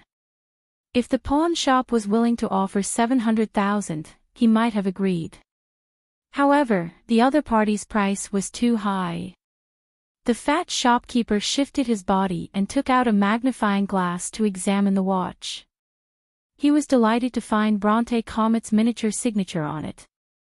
But he didn't move. He just calmly put the watch back into the gift box and said with a smile, "Little brother, I'm not bragging to you, but you can't find a pawn shop bigger than mine in Wujing City. Besides, a watch is a gift. It depends on the price of the person. Do you think it's valuable?" Of course it's valuable. But speaking of his function, he could also check the time on his phone. After all, a gift watch isn't as practical as a car, and it's not easy to change hands. I'm already very generous to offer you 400,000 yuan. Qinguang grabbed the box back. I'll give it to you, hee hee. That's too much. I won't sell it to you anymore. After he finished speaking, he turned around and left. The voice of the fat boss came from behind. "Little brother, you better remember the house number of my shop. I bet 100,000 yuan that no one in the entire Wujing City will bid higher than me. Besides, although your watch has Bronte Comet's signature on it, who knows if it's his real handwriting? It could be someone else's laser engraving. You don't even have a certificate. How can I trust you?" Xiao Yu thought. Even if it's real, gifts are usually half sold. Take care, you'll come back sooner or later. If you're still willing to come tomorrow, I'll give you another 20,000 yuan. 420,000 yuan. I won't give more. The fat boss chuckled as he followed behind Qinguang, chattering until Qinguang walked out of the pawn shop. Qinguang was speechless. He really did not have a certificate. When other people brought things to Jin Shiyue, they would not worry about whether it was real or fake. A certificate was too cliché, and Jin Shiyue would not care about that. Jin Shiyue and Jiang Yage gave the watch to Qinguang and did not consider this problem. But when he really wanted to sell it, it would become an excuse for him to be ripped off by others. There was no place for him to reason with. Chen Guang went to a few more pawn shops. The fat boss was right at the beginning. The highest offer was only 400,000 yuan, and the worst ones even offered 200,000 yuan. Seeing that it was almost 8 p.m., Chen Guang sighed. Forget it. I won't sell it today. I'll go back to school. After thinking about it, I really have to go back to the fat boss tomorrow to take the hit.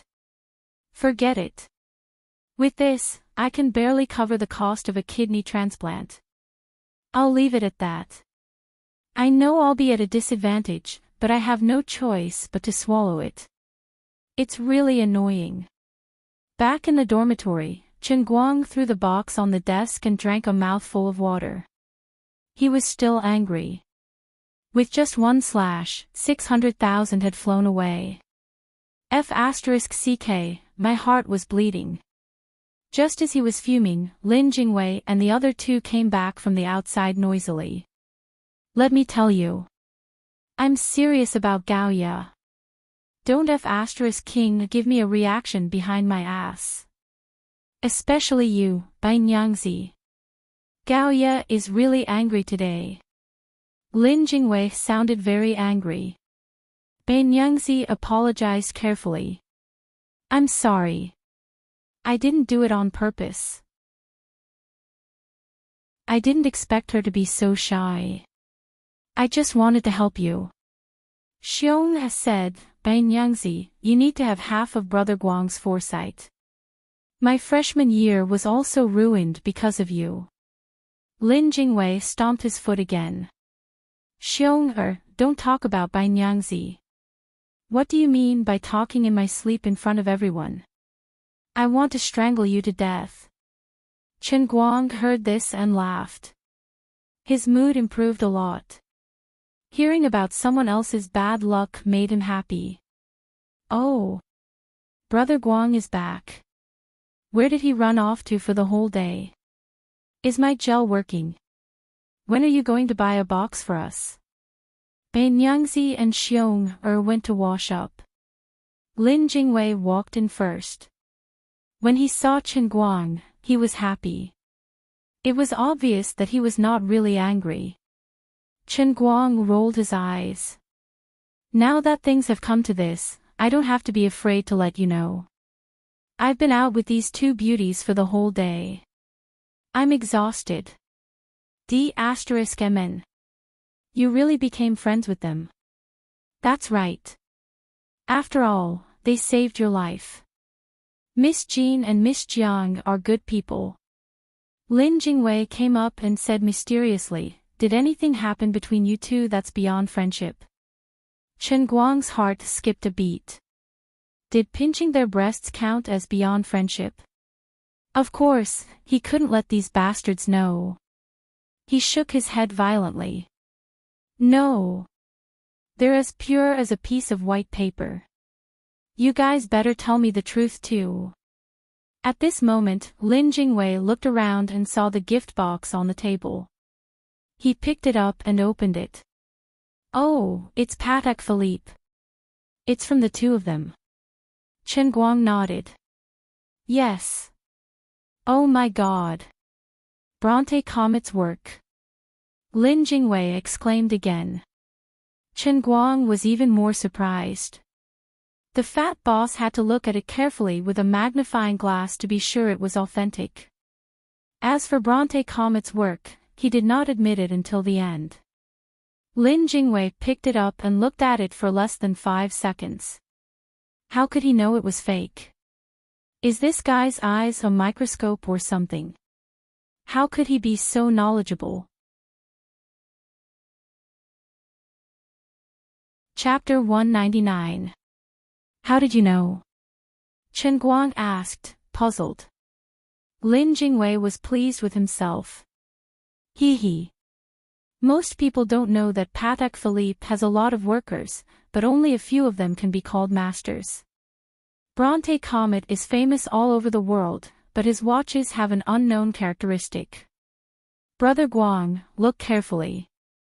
The other minute hands are round dots, except for the 7-minute hand, which is a triangle. Chen Guang picked it up and looked at it. It was true. You're really good at hiding things. You know so much. Chen Guang laughed. Stop playing with it. If I drop it on the floor, I'll crush you to death. I'll be waiting to sell it tomorrow. Lin Jingwei put the things into the box and looked at Chen Guang as if he was looking at an idiot. F***CK. You're kidding. This is Bronte Comet's masterpiece that was personally delivered by his right hand. Do you know how high the value of this thing is? You haven't looked at it carefully, right? Other than Bronte Comet's signature, there are 2 miniature signatures on the back. It's Jean Shiyue's and Jiang Yage's artistic signatures. Chen Guang was shocked. He picked it up and looked at it under the light. There were really 2 small scribbles. The so-called artistic signature probably meant scribbles. Chen Guang didn't tell the fat boss about the watch's relationship with his left hand. The fat boss didn't recognize it and only recognized Bronte Comet's name. Lin Jingwei had seen the 2 women's artistic signatures, so he guessed it immediately. Chen Guang's heart hurt even more. Then tell me, how much is this watch worth? The highest price that the pawn shop in Wujing City offered me was 420,000 yuan. Forget it, don't tell me, or I'll be heartbroken. I can't tell others who gave this watch to me. It'll cause trouble. Lin Jingwei smiled sinisterly. I insist on saying it. If he took it to the auction house, filled in the certificate, and got the confirmation from his left and right hands, it was not impossible to sell it for 2 million. But obviously, you can't expose the direct relationship between this watch and your left and right hand. If you auction it as a work of Bronte Comet, I personally estimate that it can fetch about 1.5 million, but I'm afraid it won't be sold so soon. I'm afraid you can't wait. So if I were to sell it directly, I estimate that it would be around 1.2 million. After all, the original model was the one that cost 680,000 yuan. If it wasn't auctioned, it would be good if the price could be doubled. Chen Guang felt like he was suffocating. F***CKU. My heart is going to break. I'll help you sell it for 1.2 million. At this moment, Lin Jingwei suddenly threw out this sentence. Chen Guang was shocked. You can't be serious, right? Can you find a buyer? Does he trust what you say? By the way, you can't let others know about the relationship between this watch and your left and right hands. You have to remove the added value of your left and right hands. Lin Jingwei nodded seriously. Don't worry, I can really find someone to buy it. Disregarding the relationship between your left and right hands, this watch is really worth that much. Chen Guang clutched his heart. Madhav **Ker, the world of the rich is too scary. Don't be sad. I'll find someone tomorrow and buy 1.2 million for you. I know your family is short of money recently. We're brothers, so I'll definitely help you if I can. It's just a pity that there's so much added value. Sigh, my heart hurts. Chen Guang nodded heavily. Added value is nothing. I know about the auction house. By the time I sell it and get the money back, my mother's things will be too late. It's 1.2 million. One must know how to be content. After this period, I'll be strong without any desires. Thanks. Lin Jingwei chuckled. Brother, why are you saying this? I'm just helping you sell something. It's not like they're losing money, and they're earning so much added value for nothing. Even if it's hidden and invisible, it's still there. Lying on the bed, Chen Guang suppressed his ecstasy and took out his phone. It had been a long time since he last played with his phone before going to bed. The book that he had been following should be on the shelves by now, right? He opened it and it was indeed so. From what he wrote in his acceptance speech, it was a pitiful little B** starred. There were only a few hundred subscriptions. This author's family probably couldn't even afford to eat. After reading all the new chapters in one breath, Chen Guang nodded silently. Although this B** starred was a big liar as usual, it was still interesting. I've just made a fortune, and seeing how pitiful you are, I'll reward you with $100. Then, Chen Guang threw his phone aside and planned to sleep. He didn't want to wait for that B** starred to come and lick his boots. He hid his achievements and fame, silently acting cool and proud. At this moment, a text message notification rang. Who would send me a text message in the middle of the night? Chen Guang frowned slightly. It was probably my forever best friend 10,086 again. Owed money. I'm a noble postpaid customer, all right. How could I owe money? I still have to pay the phone bill in 2 days. Just as he was hesitating to reach for his phone, the second text message notification rang. With my many years of experience, it must be Jiang Yage or Jin Shuriwei who sent you a text. You better take a look, Lin Jingwei, who was lying on the opposite bunk playing parkour every day, said. Chen Guang spat, nonsense. Do you think celebrities are as free as you? He didn't believe it. He picked up his phone and took a look. Lin Jingwei, this B** starred, had guessed correctly. It was indeed a text message from Jin Shuriwei. And it wasn't just her. The second message was from Jiang Yage. Is it true? Lin Jingwei's gossipy heart was burning. Chen Guang only snorted, "Get lost, you decadent mobile gamer." As he scolded, Chen Guang looked at their text messages. Brother Chen Guang, are you asleep? I'm sorry to disturb your sleep. I've troubled you today, but I'm really having fun. Will you still play with us in the future? This is my WeChat ID. Add me. It was a text message from Jin Shuriwei. Chen Guang smiled faintly. Jin Shuriwei was really polite. The second message was from Jiang Yage.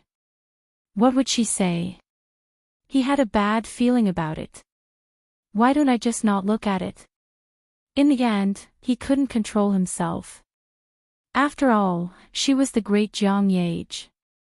She took the trouble to send him a text message in the middle of the night, and he didn't even look at it. Wasn't that too arrogant? About 5 seconds after opening the text message, Chen Guang regretted it. What did I just see? This woman is crazy.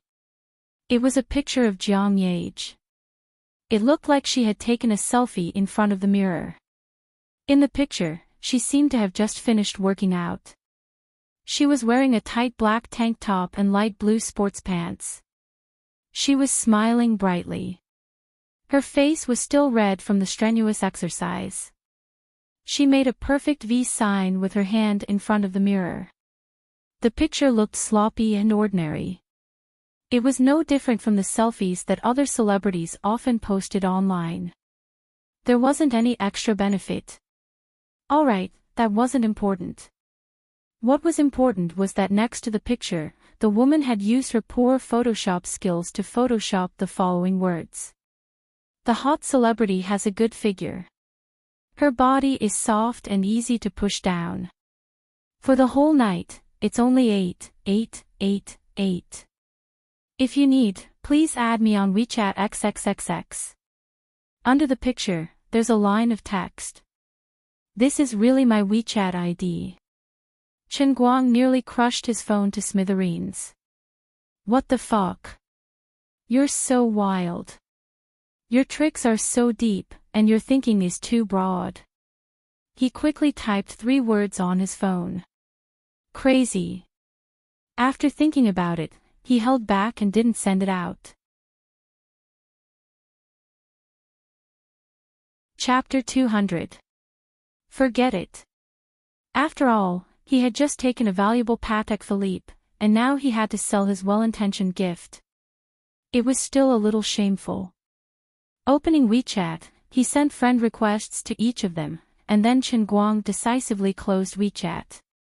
He was about to go to bed. If he kept chatting with them, who knew how long it would take? Alas, since he had found his phone again, he might as well check Weibo. Opening Weibo, he suddenly decided to follow Jin Shiyue and Jiang Yage's Weibo accounts, and then suffered a heavy blow. Jin Shiyue had more than 57 million Weibo fans, and Jiang Yage had more than 64 million. It seemed that Jiang Yage was more interested in managing her Weibo. She often updated her Weibo with interesting content. The original version of the photo she sent to Chen Guang just now was posted on her Weibo. It was updated about half an hour ago. Of course, it didn't contain the bullshit of 8 for a night. She added another sentence: "Today, I secretly brought my bodyguards to Wujing Disneyland to play and was discovered. Luckily, no one got hurt. Thank God. Everyone, please be more calm in the future and pay attention to protect yourselves. I was discovered as soon as I arrived at the amusement park. It's a pity that I didn't have a good time. I practiced dancing hard all day and sweated profusely. I feel that I've lost a lot of weight. Everyone, do you think I've lost weight?" He. Chen Guang rolled his eyes. "You can deceive those poor fans who don't know the truth." "No, I must expose her." He decisively replied to a comment below. "Just arrived. That's right. I was discovered just 3 hours after arriving at Disneyland. What a close shave. Liar. Lazy bum. May you get fatter and fatter." After replying to the comment, Chen Guang decisively quit. He really couldn't stand the pile of replies below. "Goddess, moi. Goddess full, highest. Goddess is the most beautiful. My Yage is so beautiful. Like me if you agree. It's too mushy, too sour, too blind." In the old man's humble opinion, Jiang Yage is really a goddess, and neurotic. Returning to his homepage, he felt a sense of loneliness, like the autumn wind sweeping away the fallen leaves. I have 9 fans. I don't know 5 of them. The other 3 are my 3 grandsons and 1 is Sun Xiaoxuan. The number of views for the week, 5, it was Friday, so it was very likely that Sun Xiaoxuan had done it all by himself. Number of replies this week, 1, it was Sun Xiaoxuan's reply. Level 4 for sure. I won't fail any of my final exams.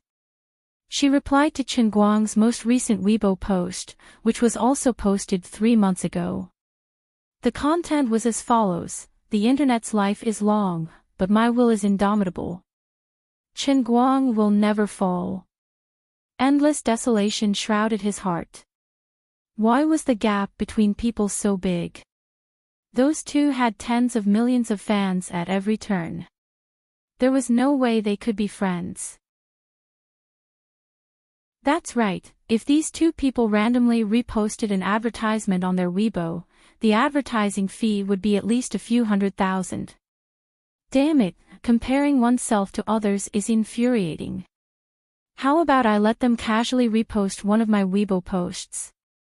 Then I'll become a big V in minutes. From then on, I'll walk the road of being popular on Weibo. The logic is still the same, but isn't this too shameless? Forget it, I'll bear with it for now. This is the ultimate killer move, and I can't use it easily. In addition, people might guess my relationship with them because of this. If I'm targeted by the paparazzi, there's no way to make up for it. Of course, would I be able to come up with some original and fun content later? The kind that can make people giggle the whole time, and then let those two people repost it and add a note. This is really fun, ha ha ha. Everyone, go and see it, ha ha ha. The other person added another note. I also saw it. It's really fun, ha ha ha. That's right, I definitely won't be suspected. I already have the ultimate skill of turning over a new leaf. My life is stable. I'll throw away my phone and go to sleep. Chen Guang did not know that in a 5-star hotel in Wujing City, Jin Shuyue and Jiang Yage, who were used to squeezing on the same bed, were sleeping in separate rooms, which was rare. They were lying in 2 different rooms in the same suite, curled up in the quilt alone, holding their phones in their hands. In the pitch-black room, there were only 2 pairs of beautiful eyes staring at their phones without blinking. Jiang Yage replied to Chen Guang with a smiley face, and then entered a sweet dream. Jin Shuyue hesitated for a long time, then sighed softly and replied, "Good night." They were actually countless times busier than Chen Guang, so how could they have the time to chat with him in the middle of the night? The next day, Chen Guang and Lin Jingwei woke up early in the morning and drove straight to a cafe in the city. Sure enough, a young man in a white suit came, and he seemed to be very familiar with Lin Jingwei. This man was very straightforward. He did not even carefully check the authenticity of the thing. After a simple chat, he put the watch in his pocket and transferred 1.2 million yuan to Chen Guang's PayPal account on the spot. Until this man left, Chen Guang's mind was in a mess. He hid his phone under the table, glanced at the numbers on it, and carefully counted the number of zeros on it. After confirming that there were no mistakes, he began to laugh foolishly. He suddenly came back to his senses, and quickly hid his phone nervously. After a while, he took it out again, looked at it, and continued to laugh foolishly. Then, he hid his phone like he was guarding against a thief. Lin Jingwei was speechless. "If you really don't feel at ease, hurry up and find a bank card to transfer the money. I'm afraid you're going to have a nervous breakdown if you continue like this." Chen Guang nodded repeatedly. "That's right." He quickly transferred the money to his own bank card. He did not directly transfer it to his dad because he was afraid that the old man would suddenly throw such a huge sum of money at him and give him a heart attack. He would find a chance later to euphemistically and carefully explain it to him. "But, based on your mom's situation, this money may seem like a lot, but I'll say something unpleasant. It's still not enough to spend," Lin Jingwei suddenly said. Chen Guang felt as if a bucket of cold water had been poured over his head. He pinched his fingers and did some calculations. It was not wrong. The cost before and after the surgery was not low. For the time being, he would consider 600,000 yuan. Now that his mom was living in a special ward that ordinary people could not enter, the basic monthly expenses would be at least a few tens of thousands. Anyway, up until now, the 300,000 yuan in his dad's card had been reduced to 50,000 yuan. Apart from that, after the surgery, there would be a long recovery period, which was another huge sum of money. After the recovery period, she would have to continue taking the immunity suppressant. The expenses were like the Yellow River, rolling eastward and unable to stop. Perhaps, by this time next year, the 1.2 million yuan would basically be nothing more than a drizzle. "Brother, you're tired." Lin Jingwei patted his shoulder heavily. Chen Guang picked up the cup in front of him and looked at the heavenly Holy Grail. He immediately smiled. What's there to be afraid of? Earning money is as easy as eating and drinking. He began to have ideas about the driving god training class again. He was thinking about when he should contact Zhong Baikai for the second session. After letting Lin Jingwei go back to school alone, Chen Guang drove straight to the hospital. He wanted to tell his dad the good news as soon as possible. "Your son is going to be rich." Chapter 201. When Chen Guang arrived at his mother's ward, Tang Ying was just walking out. "Thank you, little Tang, for taking so much trouble for us," Chen Guoli said with a smile as he walked Tang Ying out. These days, Chenguli was more and more impressed by Dr. Tang's medical skills. Even though Professor Liu was a well-known expert, Professor Liu was very busy. Even though he had the title of Chief Physician Feng Rong, he only came to visit twice a day. When Chenguli went to look for him, he was usually not around. On the other hand, even though Tang Ying had many other patients, she was exceptionally attentive to Feng Rong. Not only did she fulfill her duties as a doctor, but she would sometimes come over to chat with Feng Rong before she got off work. She would often chat with her for half an hour. In addition, Tang Ying's medical skills weren't bad, and her analysis of the patient's condition was clear and organized. Chenguli often saw her communicating with the family members of the patients she was responsible for, and they were all convinced by her. Therefore, he liked Dr. Tang even more. As Tang Ying walked out, she turned around and said to Chenguli with a smile, "Uncle Chin, you're too kind. I'm friends with Chen Guang, and I'm also Auntie Feng's doctor. It's my duty, my duty." When Chenguli heard this, he said, "Chen Guang, that kid, how dare he question your medical skills? I'll teach him a lesson later. How can he treat his friends like that? Dr. Tang, I'll definitely help you."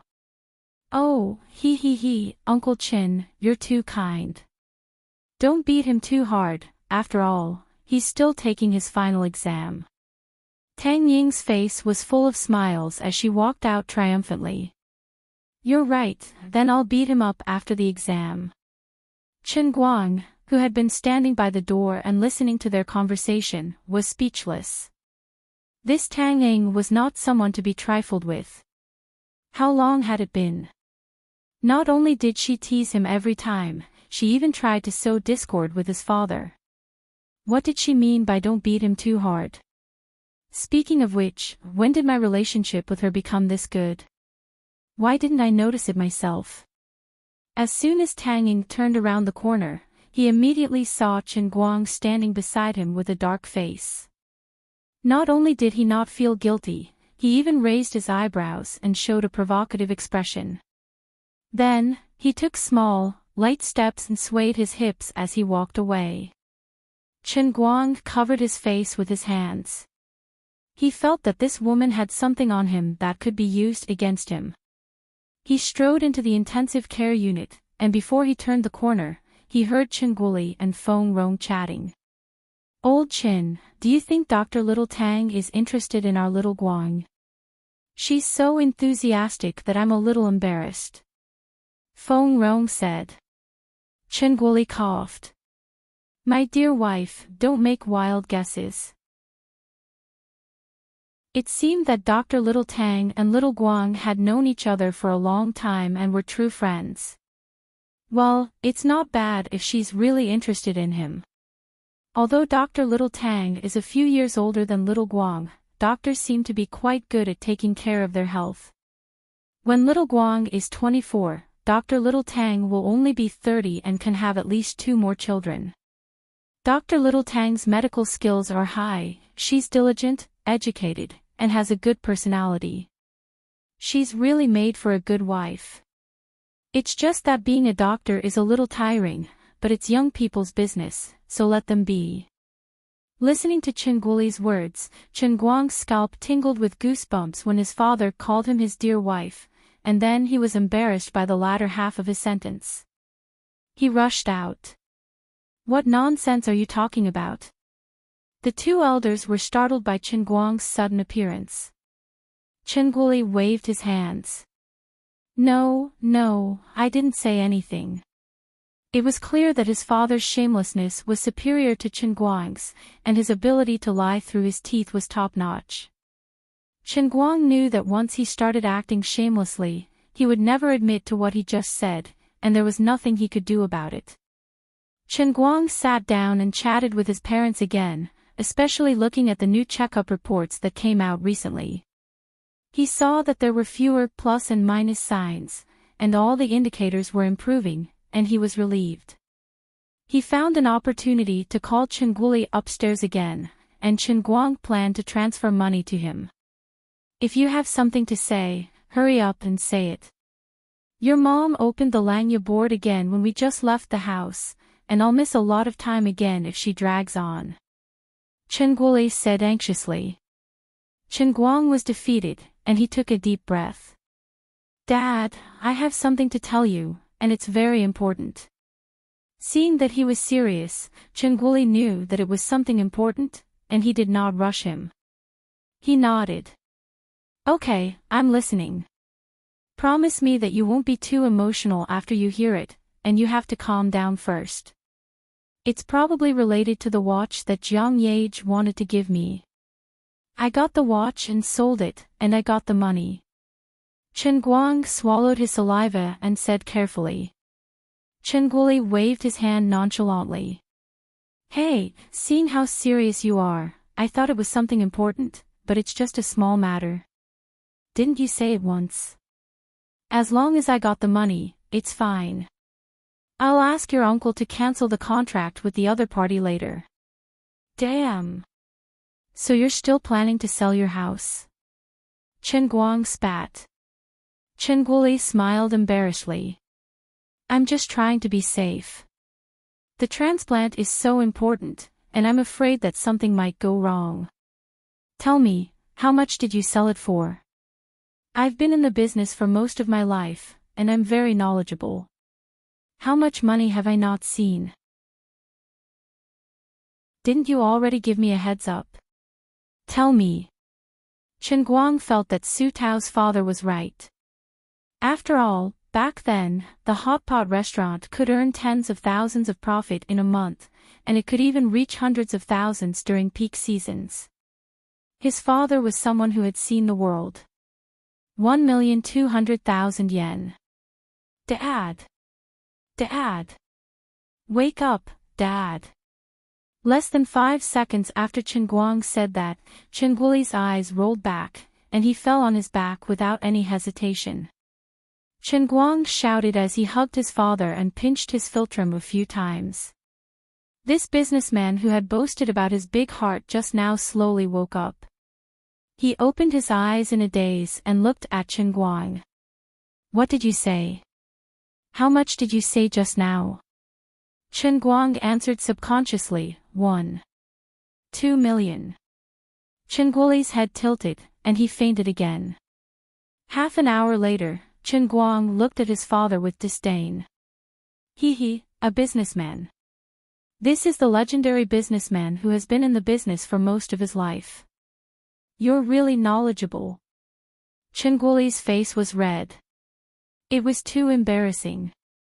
You can't blame me for this. Didn't you say it was 400,000 to 500,000 at the start? It's suddenly increased by so many times, and we've been poor for so long. We can't get used to it in a short time. This is too sudden. Chen Guang spat at him. All right. I'll transfer the money to you. After Chen Guang had transferred the money, Chen Guoli said faintly, a big star is a big star indeed. She's really willing to pay so much to keep a pretty boy as a mistress. The first thing she did was something so valuable. It's like she's treating money like it's nothing. Chen Guang retorted, Pfft, you pretty boy. How can you talk about your son like that? Besides, this is them thanking me for saving their lives. It's not a mistress fee. Chen Guoli looked like he understood. Explaining is equivalent to covering up. Don't quibble. As for the overnight fee, I understand. But then again, you earn so much by ringing the bell. The workload must be quite heavy, right? I want to cut ties with you again. Don't. I'm not joking with you. You may be young now, but men and women are different in this aspect. If you overwork at a young age, it'll be easy for you to feel weak in the future. I'm doing this for your own good, really. It's said that you get what you pay for. If you hadn't worked so hard, would they have offered you such a price? He really lost to him. Chen Guang covered his face and retreated, not daring to return to the ward. He really regretted lying to his father that he was Jiang Ye's mistress. Was it a huge mistake? I've lost. I lost because I didn't see your bottom line clearly. However, the words had already been said. No matter how much his father cheated him, he could only grit his teeth and admit defeat. After Chen Guang left, Chen Guoli accompanied Feng Rong to watch television in the ward. However, he still felt uneasy and full of thoughts.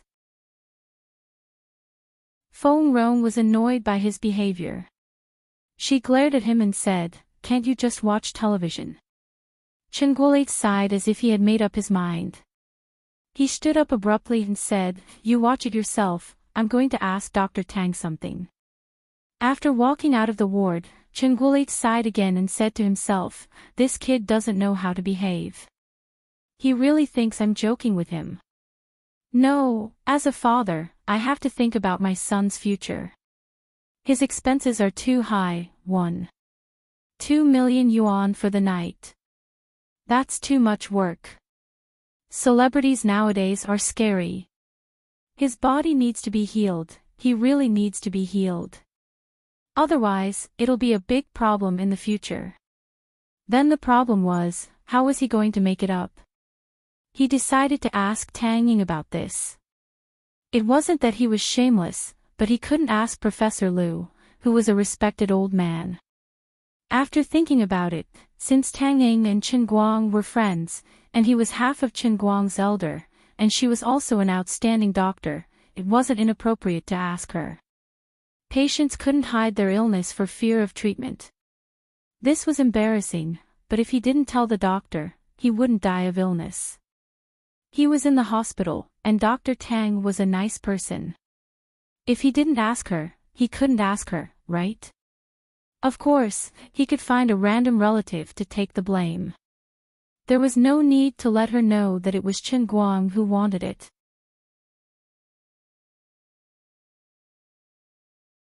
Chapter 202. The next day, Chen Guang received a call from his father, asking him to go to the hospital. He had to go no matter what, as if it was something very important. When he asked his father, he only said that his mother's mood suddenly became unstable and wanted him to come over and chat with her. Chen Guang quickly rushed out of the study room and drove straight to the city hospital. Auntie was the most important thing in the world. When he reached the hospital, his mother was fine, but she questioned why he went to the hospital again. Chen Guang angrily pulled Chen Guoli out of the ward. "Dad, what are you doing?" "I'm studying for the exam." Chen Guoli patted his shoulder. "She was a little emotional just now, but she's fine now. She misses you, but she won't let me call you. Now that you're here, she won't admit it. Forget it. Then I'll go back." Chen Guoli hurriedly grabbed him and pulled out a lunchbox from behind. "Wait, you've been so busy lately. The food at school isn't good. Since I had nothing to do last night, I made you a big soup. Take it home and eat it." Chen Guang always felt that his father's behavior was not right. He had grown up for so many years, but when had he ever made soup for him? "Why are you looking at me like that? Don't tell me that I, your father, would poison you." Chen Guoli had a guilty conscience in his heart, but he still put on a fierce expression and glared fiercely. Chen Guang quickly took the lunchbox. Okay. Go back. I'll take it home and eat it, okay?" Chen Guoli was happy. He turned around and walked 2 steps, then turned back and said, "This is your father's painstaking effort. Don't share it with others. Eat it alone." After that, Chen Guoli closed the ward door and clenched his fist. "Done. Sneaky." Chen Guang made a face and planned to go back to school. "Isn't this a waste of my time?" Passing by Tang Ying's office, Chen Guang saw her walking out in casual clothes with a big bag on her back. Chen Guang, who was already experienced in this, grinned and greeted her. "Yo, are you coming home from work?" Tang Ying looked up and saw that it was him. She was amused. "What? You want to see me off? Chen Guang grinned. If Dr. Tang needs it, I'll do it. Since they were already familiar with each other, Tang Ying did not stand on ceremony with him. As usual, he tossed the big bag on his back. Chen Guang caught it with one hand and passed the lunchbox to Tang Ying with his right hand. Help me carry this. Your bag sure is heavy. Looking at the lunchbox in Chen Guang's hand, Tang Ying was stunned for a moment before she took it. Chen Guang put his bag on his back. Give me the lunchbox. Tang Ying had already walked forward. You're already carrying such a heavy bag for me. How can I let you carry the lunchbox yourself? What's inside? What's delicious? Did your dad ask you to bring it back to school? Chen Guang curled his lips indifferently. My dad said he made soup for me yesterday. What else could it be? Oh. Tang Ying didn't say anything else. Yesterday, Chen Guoli came to her shyly and only told her that he had a relative who was in trouble. That relative heard him boasting about how great his medical skills were as a return doctor, so he begged him to see if he could get a prescription from him no matter what. It didn't matter if it was a traditional Chinese medicine prescription or a diet method, as long as it could nourish yang and nourish the kidney. At that time, Tang Ying thought it was funny. She didn't study traditional Chinese medicine, so she wanted to refuse. However, when she saw Chen Guoli's face turning red with embarrassment, she told Chen Guoli about a diet method that her mother had copied from the internet some time ago, which was said to be very useful. It was probably called rejuvenating soup or something, and she managed to convince him. This rejuvenating soup could be called a traditional Chinese medicine prescription, or a diet method. There were precious Chinese medicinal materials like desert sistanch, cheap medicinal plants like dodder, and high-nutrition food like huai yam. The others were walnut kernels, round-grained rice, and other seasonings. The main ingredients were lean mutton and lamb spine. This kind of prescription might not necessarily be useful, but it was also not accurate to say that it was completely useless. People had different physiques. Some people had tried this kind of diet method and the effect was incredible, but there were also people who didn't have any effect at all. It just varied from person to person. Tang Ying had told this to Chen Guoli and then left it at the back of her mind. After all, she was the attending physician of more than 10 patients, and she was busy all day long. She didn't have the time to remember so many things in her mind. Now that she got off work and met Chen Guang on her way home, she could finally relax. Holding the lunchbox in her hand, her mind became active. On the way home, she finally couldn't help raising the lunchbox a little higher without batting an eyelid. She put her nose close to the lid and sniffed hard. She suddenly understood. Then, she looked at the back of Chen Guang in front of her with a strange look in her eyes. Poor parents. Chen Guoli's extremely embarrassed look yesterday came to her mind again. It turned out that the so-called relative he couldn't refuse was Chen Guang. That's right. Perhaps only for his own son would an old man like Chen Guoli not care about his reputation and ask her that kind of question. But Chen Guang was even more pitiful. He was young and should be at the age where he was full of vigor and vitality. How could he have a problem in this aspect? Then, she thought of Chen Guang's words and actions when she was sent home for the first time. Combined with today's lunchbox that was filled with the smell of sheep's blood, Tang Ying understood everything. No wonder he could be so calm and composed when he was drunk. Admittedly, his personal character was very noble, but there must be a reason in this aspect. He was just a young and inexperienced student. I was completely drunk and unconscious, but he didn't take advantage of me at all. When I woke up, his attitude towards me was so bad. I thought I became ugly after coming back to China, but it turned out that he had a problem first. Pitiful, sad, lamentable. Chen Guang walked in front. Suddenly, he felt a strong itch on his back. He turned around and saw Tang Ying looking at him with a strange expression.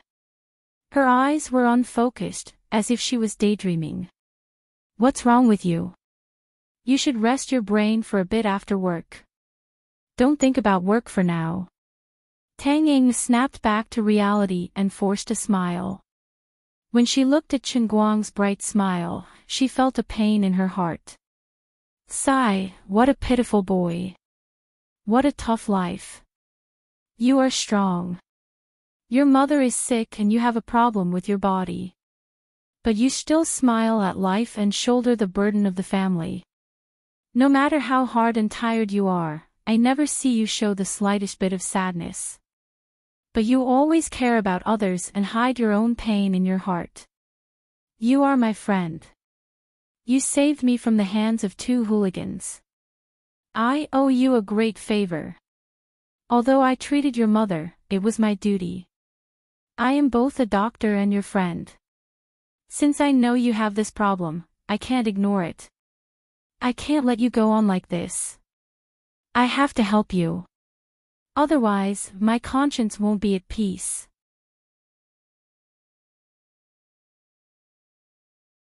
Chapter 203. Tang Ying thought to herself, if it's a middle-aged or elderly person, diet therapy or Chinese medicine may be effective. But for a young man like Chen Guang, who's only in his 20s, to fail, there must be a serious problem with his physiological function or one of his organs. Indeed, I can only use Western medicine to solve this problem. When we arrive at Guanghua Street, I'll let him come to my house and have an open talk with him. If it doesn't work, I'll arrange for him to have a checkup, hospitalization, and surgery. Tang Ying was relieved after making up her mind. As the youngest genius doctor in Moorlands Medical College in the past 20 years, she was a top expert in nephrology. Since Chen Guang didn't seem to have any problems in other aspects, Tang Ying was confident that she could completely cure him. She quickened her pace to Chen Guang's side and looked at him with a smile, which made Chen Guang's hair stand on end. She said, "Do you believe in my medical skills now?" Chen Guang covered his face. I believe you, I believe you. I completely believe you. Sis, it was my fault for doubting you before. I apologize. I'm sorry, please let me go. How many times have you said it? Tang Ying raised her eyebrows. It's good that you believe me. Don't hide things in your heart. We're friends, right? Chen Guang nodded. He really felt that Tang Ying was a good person, a good doctor, and a responsible and enthusiastic person. Of course we are. Tang Ying grinned and patted Chen Guang's shoulder again. It's good that you think so too. I won't stand by and watch my friends suffer. I'll help you. In the name of the best doctor in Moorlands Medical College. My academic achievements in nephrology may not be among the best in the world, but they're definitely not bad. 2 years ago, I even won the American Medical Gold Medal for a paper related to nephrology. It's an award with great influence around the world. I have a high chance of curing your condition. Chen Guang thought she was talking about his mother's illness. Although he didn't understand why she specifically emphasized this matter to him, he thought she might be trying to make him feel better. He was excited and couldn't control his emotions. He suddenly raised his hands to grab Tang Ying's shoulders and said heavily, "Thank you. It's great to meet you." Tang Ying was taken aback by Chen Guang's sudden attack, but she quickly calmed down. Sure enough, no young man would be able to remain calm after having that kind of problem. Since he was so happy, it meant that he was willing to cooperate with the treatment, which made things easier. What she was afraid of was that he was hiding his illness for fear of treatment. When Chen Guang dropped Tang Ying off at Guanghua Street Section 3 and was about to pull over to wait for her to get out, Tang Ying said, "Don't park outside, go to my neighborhood. Come to my house, I want to have a good chat with you." On the other hand, Chen Guang was overjoyed. He couldn't wait to discuss his mother's condition with Tang Ying. How could other patients' family members interact with a chief physician like this? Doctors were humans too, and they had to work. They only had so much time and energy every day, and they were not the only patients they were responsible for. They had to think about so many patients' conditions at the same time, and they couldn't afford to make any mistakes. How could they treat him like Tang Ying? You live in such a big house all by yourself? Chen Guang said to Tang Ying as he tossed his backpack onto the sofa. Tang Ying's house was located in a high-end neighborhood on Guanghua Street Section 3. It was indeed very big. Upon entering the house, there was a spacious living room that was 10 meters in length. Looking around, the floor area was at least 150 square meters. Next to the living room, there was a huge floor-to-ceiling glass that was nearly 7 meters tall, which clearly told Chen Guang that this house was a duplex. The room was very tidy, and the bright sunlight shone in through the huge floor-to-ceiling windows. The lighting of the whole house couldn't be any better. As for this large duplex facing south, Chen Guang roughly calculated in his heart. My goodness, just based on this location and the subway station next to it, this house with a total area of nearly 300 square meters would cost at least 5 or 6 million. What a rich woman. Golden thighs. Can I give you a hug? Tang Ying poured a glass of water for Chen Guang indifferently. Yeah, I also feel that this house is too big. Luckily, I'm a medical student, so I'm not afraid of ghosts. Otherwise, I would have been scared to death sleeping alone in this big, empty house every day. How did you know I live alone? Chen Guang chuckled. There's only one style of shoes on the shoe rack. You're quite observant. Tang Ying rolled her eyes at him and sat down beside him. Chen Guang took out his own glass and poured the water Tang Ying poured into his own. Tang Ying looked at him curiously. I didn't expect you to be so particular. You always bring your own glass with you wherever you go. This is a good habit for hygiene. Chen Guang laughed. It's not that I'm particular. It's just that I have a weird habit when it comes to drinking water. I like the taste of this Biluakan tea. Tang Ying stood up and took a square box from the bookshelf. She threw it in front of Chen Guang. I didn't expect you to like tea at such a young age. I have a box of Thai guanine from the patient's family. It seems pretty good. But I don't like tea. I'll leave it here for the rest of my life. You can have it. Thai guanine, Chen Guang suddenly recalled the time when he was sharpening pencils. He slammed his head on the steel-like tea leaves. His face hurt. He wanted to refuse, but he looked at the brand silently. Oh, I know this brand. It's worth nearly 10,000 yuan. Thanks. Old Master Guang was so straightforward. As the two of them sat down and chatted for a long time, Chen Guang started to feel baffled. Why was she talking about something else and not the main topic? Didn't she call me over to talk about my mother's condition? What was her motive? Showing off. That's possible. Just for this box of Thai guanine, I'll give her 32 likes for showing off. Tang Ying was also having a headache. Although she was a doctor, she had taken off her white coat. Moreover, she was in her own home. The smell was a little off. She was not as professional as she was in the office. She felt a little reserved. When it came to that kind of thing, she was a little thin-skinned and could not take the initiative to ask. But Chen Guang was also talking about other things. Tang Ying thought to herself, I've hinted so clearly just now. He seems to understand, but why doesn't he take the initiative to ask? He's still a child after all. He's thin-skinned and is hiding his illness for fear of treatment. What should I do? I can't let him get away with it at this time, right? Tang Ying looked around and saw the lunchbox on the coffee table. She had an idea. She pretended not to know the inside story and said, it's almost 6 o'clock. Why don't you have dinner before leaving? The soup in your lunchbox smells good. Do you mind sharing it with me? I want to eat your rejuvenation soup. I don't believe you won't be anxious. She actually invited me to dinner. Is it because I'm too handsome that she has fallen for me? That's possible. After all, she's really rich. Okay. Chen Guang readily agreed. As for his father's instructions, he had long forgotten. Tang Ying was dumbfounded. His reaction was not right.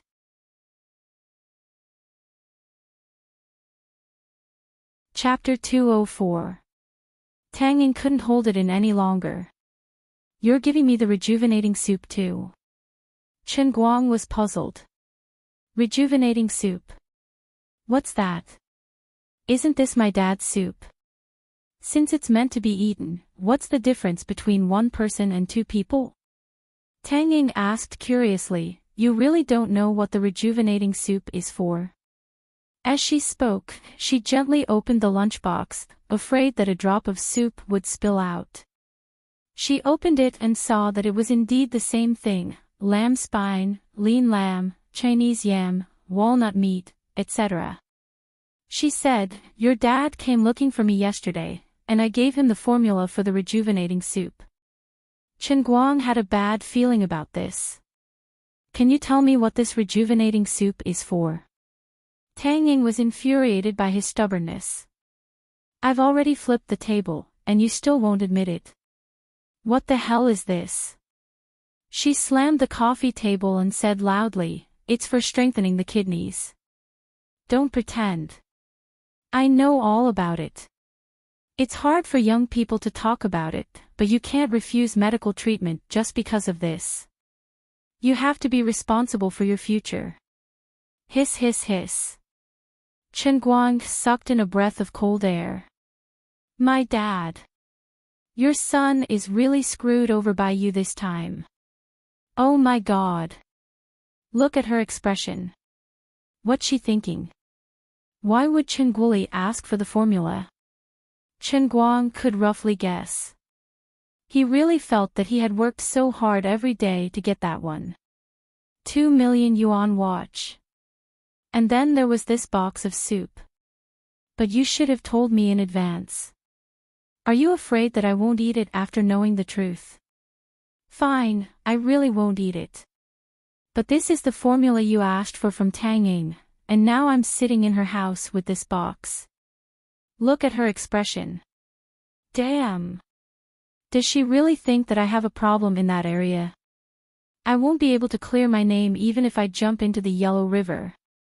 Admit it, right? Although this phenomenon is rare among young people, it's not completely unprecedented. Although I've never met a patient like this before, I'm really confident. The earlier you get treatment, the earlier you recover, the earlier you regain your manhood. Why are you hiding your illness for fear of treatment? Do you really want to be useless for the rest of your life? As Tang Ying spoke, she inched her face closer and closer. She wanted to use this kind of domineering attitude to break through the fragile defenses of the patient, Chen Guang. Chen Guang took a few steps back. I really don't know how to explain this. Could I tell her that I told Dad that I was Jiang Ye's sugar baby, and that Dad was afraid that I would be overworked, so he asked for the prescription? Can I even say that out loud? What else could he say? My heart felt stifled. With my life experience, I really didn't know how to explain why a father would prepare a box of recovery soup for his 20-something-year-old son. Help me. The god of adaptability. Chen Guang's prayer was useless. Tang Ying saw that she had subdued him, so she didn't force him anymore. Instead, she took a few steps back. All right, stop stuttering. Since you're a patient, you should explain your condition properly. Chen Guang clutched his head. What are you thinking? It's really not like that. Tang Ying rolled her eyes at him and stood up abruptly. She stood in front of him. Lift your head. Open your eyes wide. Look at me. Chen Guang followed her instructions and lifted his head to look at her. I'm a doctor. I'm not trying to brag, but I'm definitely the most talented doctor you know. From now on, don't treat me as Tang Ying. Don't treat me as your friend. I'm your Dr. Tang. Do you hear me? Tang Ying placed her hands on her hips and said domineeringly. She looked like she was going to eat him up. Otherwise, I'll just bluff my way through and let her think whatever she wants. Otherwise, I won't be able to come here today. He nodded his head with difficulty. All right, doctor. Dr. Tang. Tang Ying laughed. As she spoke, her eyes drifted to Chen Guang's crotch. That's right. Tell me, roughly how old were you when you couldn't get a hard-on? Pfft. Aw, this is the 7th floor. If I take a leap of faith from here, I'll definitely be able to ascend to heaven, right? If I want to die, don't ask me why. No, I really can't stay here any longer. Chen Guang got up. He couldn't care less about Tai Guanyin and the lunchbox anymore. He only grabbed the heavenly holy grail and wanted to run away. Humph.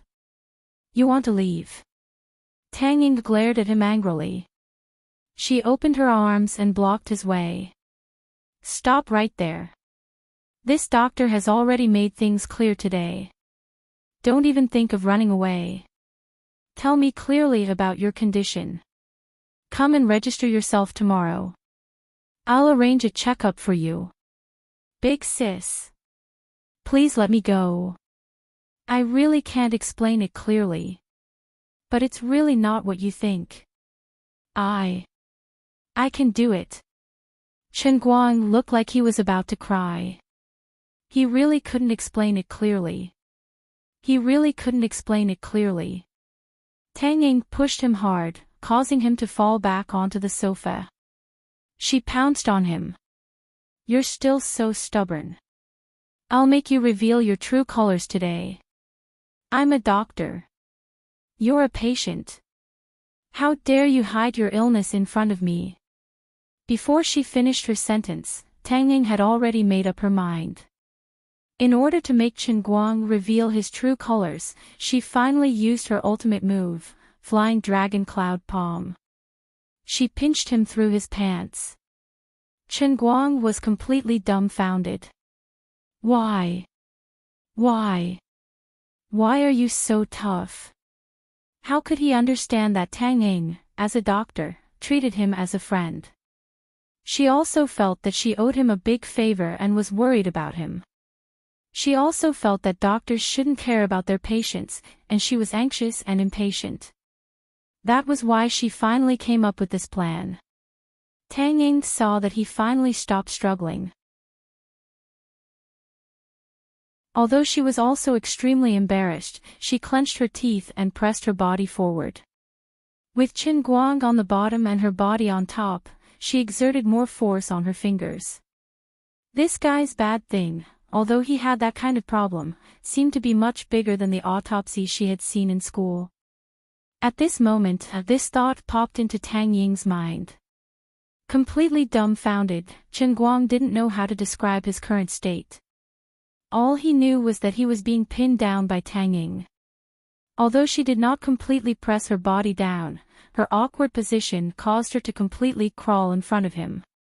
She forced herself to raise her head to look, but her shameless gaze was fiercely drilling into her collar in front of her. The two of them were so close. Her crawling position caused her collar to be completely open. His gaze penetrated straight into her black lace bra. Sensing her heavy breathing just inches away from him, Old Master Guang's willpower completely crumbled as Tang Ying tightened her grip. Duong. Tang Ying was about to expose Chen Guang's final layer of disguise by saying that he didn't have any reaction even when she was in this state, when she suddenly felt a strong force on her hand. Her hand seemed to have been pushed away by someone. What a strong force. She turned her head and looked down in a daze. Her hand was still grabbing onto something. Perhaps it was a snake previously, but now, it seemed like she was grabbing onto a flagpole. It was so high up. This time, not only was Chen Guang in a daze, Tang Ying wasn't any better either. What exactly went wrong? Sis! You! At this moment, a scream came from the entrance of the living room. Chen Guang and Tang Ying turned their heads in that direction in unison. They saw a handsome young man who looked similar to Tang Ying standing there, looking in their direction in horror. It was as if he had seen the end of the world. Little Kai. Things aren't what you think. This time, it was Tang Ying's turn to say the same thing. The sad thing was, even though her brain had completely gone off the rails, she still forgot to let go of her hand, making her quibble seem so unconvincing.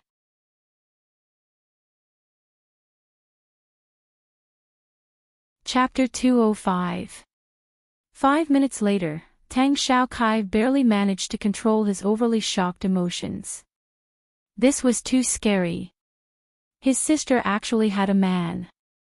His sister, who only knew how to dissect a living person and tear a lab rat with her bare hands, actually had a man. What's more, he's doing such an improper thing in the living room in broad daylight. Tang Ying explained to him for a full 5 minutes, but Tang Xiaokai couldn't believe her excuses no matter what. Hee, you're patient. Hee, you want to treat him. He refused to admit it, so you resorted to such a method. Trying to force him to show his true colors? Do you think your little brother is only 3 years old? Your little brother is already 24 years old. Your little brother is no longer a naive little brother who doesn't know anything, alright? Although I definitely don't dare to let you know about this, don't treat me like a child. Chen Guang. Hurry up and help me explain. Tang Ying saw that she couldn't get through to him and felt a headache coming on. If she had seen this happen to someone else, she wouldn't have believed it herself. Up until now, Chen Guang had just retreated from the tent. No matter what she said, it wasn't convincing at all. Chen Guang's face was red as he stood in front of Tang Ying and Tang Xiaokai. He thought to himself, I'm also very hurt, I don't even know what happened, and you've already molested me like this. How do you want me to explain? Lord Guang, who had always prided himself on being experienced, asked guiltily. Tang Ying snorted, this is my biological little brother. Tell him that what he saw just now was me examining you, and I want to prove that you're a patient. This woman wants me to admit that I'm useless and our friendship is over. Do you believe me? My dragon raising its head is so mighty and domineering, do you think he's blind? Let's go. This time, Chen Guang remembered to pick up Tai Guanyin and wanted to leave. Unexpectedly, it was 2 people who stopped him this time. Tang Ying's face was red. She also felt that things were too deceptive, too strange, and her mind was still dizzy. Perhaps I made a mistake. Although he had problems in that area, he could still rise, but the time would be very short. That's right. That must be it. I got the wrong direction. Forget it, my brother is here today, so I can't talk about this anymore. I'll ask him in private next time. Tang Xiaokai, on the other hand, was sizing up his sister's man from head to toe, trying to figure out his identity. He was dressed in cheap casual clothes, and his family conditions were not very good. Forget it. Our family is not short of money anyway. If we have to find someone of the same age who is richer than our family to marry, based on her arrogance and her dislike of those rich young masters, she might be single for the rest of her life. But then again, isn't this Chen Guang a little too young? She looks a little younger than me. Although I'm almost as handsome and tall as you, how can you be younger than me? Of course, what this young master is most unhappy about is that my older sister actually got together with you without saying a word. As his younger brother, I'm not convinced. I don't recognize you now. I'm going to check for my sister. Bro, I've been here for so long that I forgot to introduce myself to you. Hello, I'm Tang Xiaokai, Tang Ying's younger brother, younger than my sister by 2 years. You're Chen Guang, right? Why don't you introduce yourself? Tang Xiaokai made up his mind, grinned, and took the initiative to shake hands with Chen Guang. Tang Ying, on the other hand, felt strange. This troublesome brother of his doesn't seem to be pestering about that matter anymore. On the other side, Chen Guang finally let out a sigh of relief. He wasn't afraid of the heavens or the earth, but he was afraid that Tang Xiaokai would pester him about that matter. After all, he was Tang Ying's younger brother, Tang Ying's family, so how could he explain this kind of thing? Slightly relieved, he extended his hand and shook hands with Tang Xiaokai. Hello, I'm Chen Guang, a family member of Tang Ying's patient, also a friend. Tang Xiaokai smacked his lips. Friend, not a bad friend. Paw. Tang Ying slapped Tang Xiaokai's face hard. Kid, I'm warning you, don't talk about my sister's matters again. Even if you tell Dad about this, I'll beat you to death. You've become a boss, haven't you? You think I won't dare to beat you up? I'll fight you to the death. Tang Xiaokai hugged his head and shrunk to the side, feeling the pain from Tang Ying's slap. Seeing that he had finally angered Tang Ying, he was scared and immediately became quiet. Sis. I was wrong, sis. I won't talk about it anymore, I won't talk about it anymore. Tang Ying's slap made Tang Xiaokai recall the countless painful experiences he had since he was young. Cold sweat broke out on his back, thinking, sis, you can be fierce to me.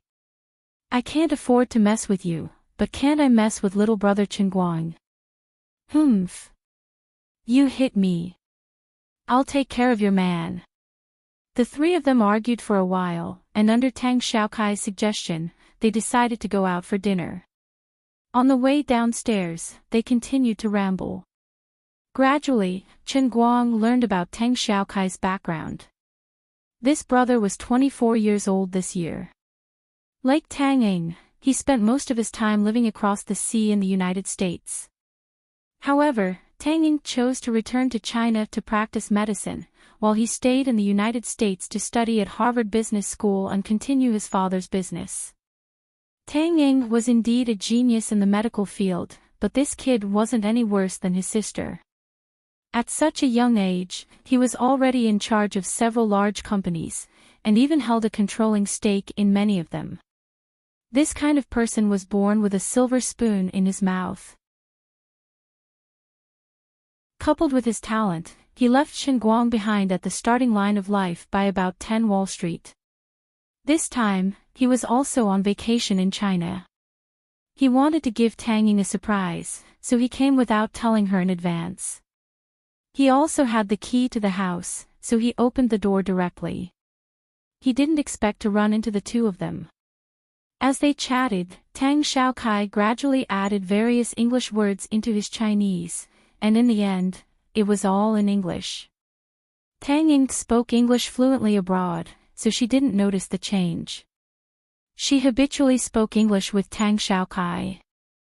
Chen Guang heard something unexpected. Some users said that the Puss Corporation, which Tang Xiaokai controlled, had developed a special medicine for kidney failure. The effect on Asian people would weaken as the dosage of the medicine accumulated. He hoped that Tang Ying could give him a reference and make appropriate improvements to the special medicine for Asian people. Oh my God, this bastard is a major shareholder of the Puss Corporation. Tang Ying also participated in the development of the special medicine. Damn it. The old man's family contributed at least 200,000 yuan to your medical expenses. Evil capitalists, they are actually right next to me. I really want to strangle these two people to death. Walking to the parking lot, Tang Xiaokai finally spoke Chinese again. Why don't you take my car? I just borrowed a car from my buddy. He pointed to a Maserati CEO in the middle of the parking lot. Chen Guang shook his head. He planned to drive back to school after dinner. He didn't want to waste time. You guys take that car. I'll drive my own. Brother Chen Guang, what car do you want? Tang Xiaokai's eyes lit up. This cheap brother-in-law was so calm when he saw the Maserati CEO and said he wanted to drive his own car. Could it be that he was actually a relatively thrifty young master? That's not bad. This kind of person is suitable to live with my sister. Chen Guang pointed to his small broken Rena on the other side. Mine, Rena. Tang Xiaokai. Then something that made Tang Xiaokai even more depressed happened. Tang Ying said, you drive your Maserati. I'll take Chen Guang's car. Oh my God. Sister. You want to live a poor life with your brother-in-law.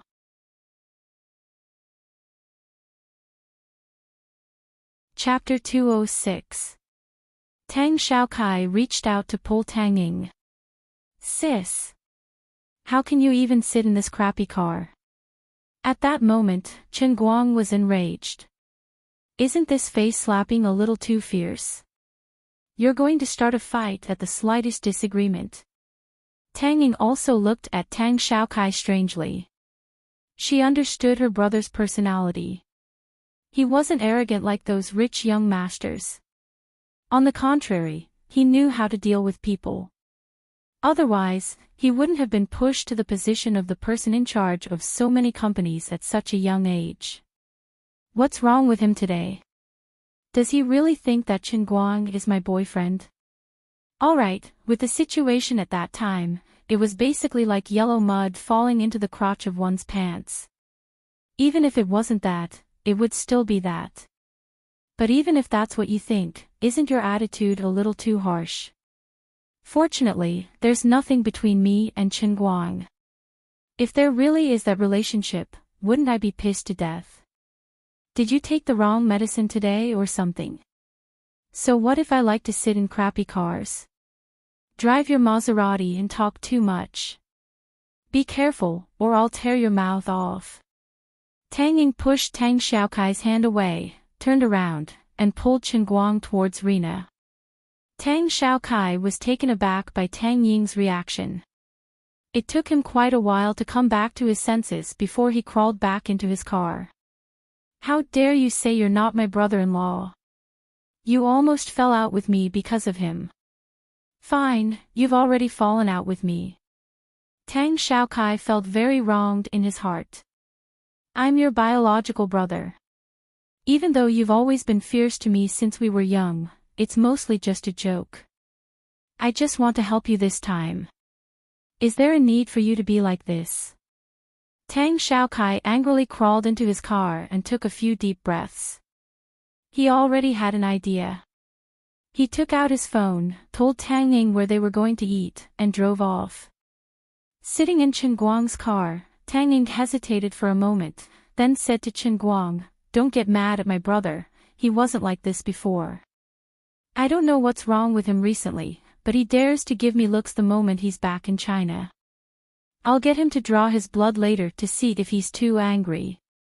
Chen Guang just chuckled. To be honest, when Tang Xiaokai said that he was riding in a crappy car, he wasn't really hurt. What really made him feel stifled was when Tang Xiaokai said, "So what if I like to ride in a crappy car? You're the one with the god-tier last hit." Tang Xiaokai led the way, and it didn't take long for the 3 people and 2 cars to return to the city. When they arrived at the parking lot, the combination of the 2 cars was indeed fresh. The one leading the way was a Maserati, and the one following behind was a Hyundai Rena. When they entered the parking lot one after the other, the woman guarding the entrance felt that it was both fresh and strange. The 3 of them got out of the car, but Tang Xiaokai didn't rush to the restaurant. Instead, he looked around for a while and suddenly said, "There's a business office over there that's not closed yet. I've just returned to China, and I forgot to charge my phone. Come with me to charge my phone." Tang Ying and Chen Guang didn't suspect anything. Chen Guang also thought that although he was a postpaid customer, it was about time to pay his phone. Since it was the right time, he might as well pay together. When the three of them arrived at the business office, the people there were about to close the door and get off work. "Please wait a moment, I need to pay my phone," Tang Xiaokai said loudly. The girl in the business office, who was about to lock the door, raised her head and glanced at Tang Xiaokai. Although she felt that this young man was quite handsome, he was still more charming when he was off work. She could only wave her hand apologetically. "Sorry, we're off work. Please use your phone to charge your phone." Tang Xiaokai smiled and gently flipped the tip of his hair. A black bank card popped out between his fingers. "I want to charge my phone for 20,000 yuan. Can't I? I can almost buy a second-hand domestic car with that amount." Tang Ying instantly understood what Tang Xiaokai wanted to do. She scolded him for being childish in her heart and turned to look at Chen Guang, afraid that he would be angry. Tang Ying thought that Chen Guang was a magnanimous person after all. He wouldn't be so petty, right? She turned her head. "Ha! Where's Chen Guang? You're already more than 10 meters away in the blink of an eye." Chen Guang gritted his teeth in anger. "Maldif **, I can forgive you for complaining about my car just now, but I'll tolerate it since you're Tang Ying's younger brother. Maldif **, you still haven't played enough, have you? You can charge 20,000 yuan just for charging your phone, right? You're rich, you're powerful. I'm not going to serve you anymore. Goodbye. Let me tell you, if it weren't for Tang Ying, I wouldn't care if you're Tang Xiaokai or Tang Dakai. I'd beat you up until your face is covered in peach blossoms." "Chen Guang, wait." Tang Ying hurriedly caught up to him and pulled him back. "Don't go. It's Xiaokai's fault. I'll teach him a lesson. Don't go. Give me some face." Chen Guang tried to struggle a little, but her grip was too tight. He couldn't break free. He tried to use force, but he was afraid that he'd hurt her. All right. The old man was a magnanimous adult and wouldn't argue with a child. Chen Guang had forgotten that Tang Xiaokai was actually older than him by 3 to 4 years. "Xiaokai. I'm warning you for the last time. If you continue to have this attitude, then don't come here anymore. Go back to mom and dad. I've already told you that Chen Guang and I are good friends, not boyfriend and girlfriend. You're making it difficult for me to deal with you like this. Believe it or not, I'll say it here." Tang Ying pulled Chen Guang to stand in front of Tang Xiaokai. Tang Xiaokai was about to enter the password on the POS machine when he heard Tang Ying's words. He seemed to be really angry, so he hurriedly raised his head and smiled apologetically at her. "Sis, I was wrong. I was really wrong." "Really?" Tang Ying nodded heavily. "Really?" Tang Xiaokai's expression immediately changed. He turned to look at Chen Guang and bowed to him. "Bro Chen Guang, it's my fault. I really thought you were my brother-in-law. I've never seen my sister in a relationship before, so I was worried that you might not really like her. That's why my reaction was a little overboard. I was actually trying to test my future brother-in-law on purpose to help my sister check on him. I just thought that even if we had a conflict because of this, if my sister really liked you, then we would become a family sooner or later. My attitude just now wasn't really directed at you, but at my future family. I'm deeply sorry for the trouble I caused you." Tang Xiaokai bowed again after he finished speaking. Please understand the complicated and selfish feelings of a little brother who has been following behind his sister's ass since he was young. On the other hand, Chen Guang was stunned by Su Tao's words. His apology was sincere, and his reason was very convincing. It was indeed hard to get angry at him. "Forget it, I'll just give him a way out since Tang Ying has been running errands for my parents these past few days. Well, alright, I accept your apology. But, I'm still Sister Tang Ying's friend. You really pissed me off just now, so if you really want me to forgive you, help me top up my phone bill too. I'm a postpaid user, so just top up my phone bill for the first 2 months will be enough. I'm a very stingy person, you know. Chen Guang felt that this was a good way for him to step down. For a wealthy person like him, a few hundred yuan wasn't worth mentioning. He wasn't coveting that bit of money, but he just wanted to use this matter to make Chen Guang owe him a favor. Taking the initiative to owe someone a favor was actually the best way to get closer to each other. What was the underworld? The underworld was about the ways of the world. Tang Ying and Tang Xiaokai laughed too, especially Tang Xiaokai. He felt that this bro was actually quite a good person. Putting aside the fact that he was rich, he was a really interesting person. Just a small joke like this had brought everyone a lot closer in an instant. Tang Xiaokai waved his hand casually. No problem. Sis, help me check brother Chen Guang's number. I'll swipe my card again and pay for him. I didn't even know that you're a high-class postpaid customer. Sorry for not recognizing you, hee hee hee.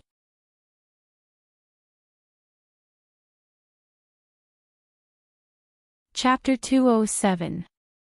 The receptionist glanced at Tang Xiaokai with a smile. Her eyes were filled with love. When she pulled out Chen Guang's bill, her smile became even more radiant. Her fingers tapped on the keyboard quickly. She was so excited that it was like she was injected with chicken blood.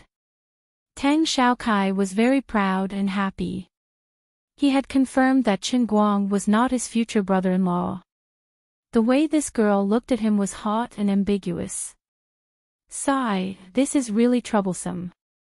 It seems that I have become more handsome after returning to China. How can I continue like this? After inputting the data, the receptionist passed the POS machine to Tang Xiaokai. She was really happy. How lucky was she today? She only watched half of the TV series when she got off work. She couldn't bear to leave, so she forced herself to stay for half an hour. Who would have thought that she would get such a huge sum of money? Oh my God! One was paid 20,000 yuan, and the other was paid 60,000 yuan. It added up to 80,000 yuan. I won't have to worry about my performance for the next month. The world of the rich is really scary. This guy next to me made 60,000 yuan in 2 months. How did he do it? While the receptionist was looking at Chen Guang with admiration, Tang Xiaokai had already inputted the password with a smile and put the card back into his pocket. The black gold card was specially used to show off. The more you use it, the better it is. As for the amount on the POS machine, don't joke around. A real tycoon never looks down at the numbers. Let's go. I heard that Beckham's Bistro has a new chef. He used to be Bei Shuai's family chef. He's pretty good. I'll invite you two to have a taste. Tang Xiaokai waved his hand carelessly and led the way out of the business hall. Chen Guang and Tang Ying looked at each other and smiled. Tang Xiaokai was actually quite easy to get along with under normal circumstances. Thank you, sir. Take care, sir. Thank you so much. As soon as the three of them turned around, the receptionist behind them said loudly. Tang Xiaokai shook his head again. Handsome. That's how domineering he is. When would a receptionist be so enthusiastic to a customer? He waved his hand proudly and said without turning his head, "It's rare for me to meet a receptionist with such an enthusiastic attitude. I have to be enthusiastic. Sir, you've helped me solve my performance target for several months. 80,000. The little girl beamed with joy. Dong. Tang Xiaokai, who was about to open the glass door, bumped his head into the glass door. He covered his head and turned around. What the hell? You think almond can overcome rice? He was so scared that he spoke in English. Translated into Chinese, what? Are you F***king kidding me? Chen Guang and Tang Ying were also stunned. They didn't know what was going on. Although they didn't lack money, that wasn't the way to spend it. Didn't I only top up 20,000? How could there be 80,000? Are you mistaken? Tang Xiaokai turned around and walked back quickly, trying hard to control his expression. He was a little angry. This little girl wanted to treat him as a rich young master who only knew how to show off. Come on, secretly give me more than 70,000 yuan. Do you think I'll be happy just because you gave me an auspicious number of 80,000? The little girl was shocked by Tang Xiaokai's behavior. She quickly grabbed the bill from the printer with trembling hands and handed it to Tang Xiaokai.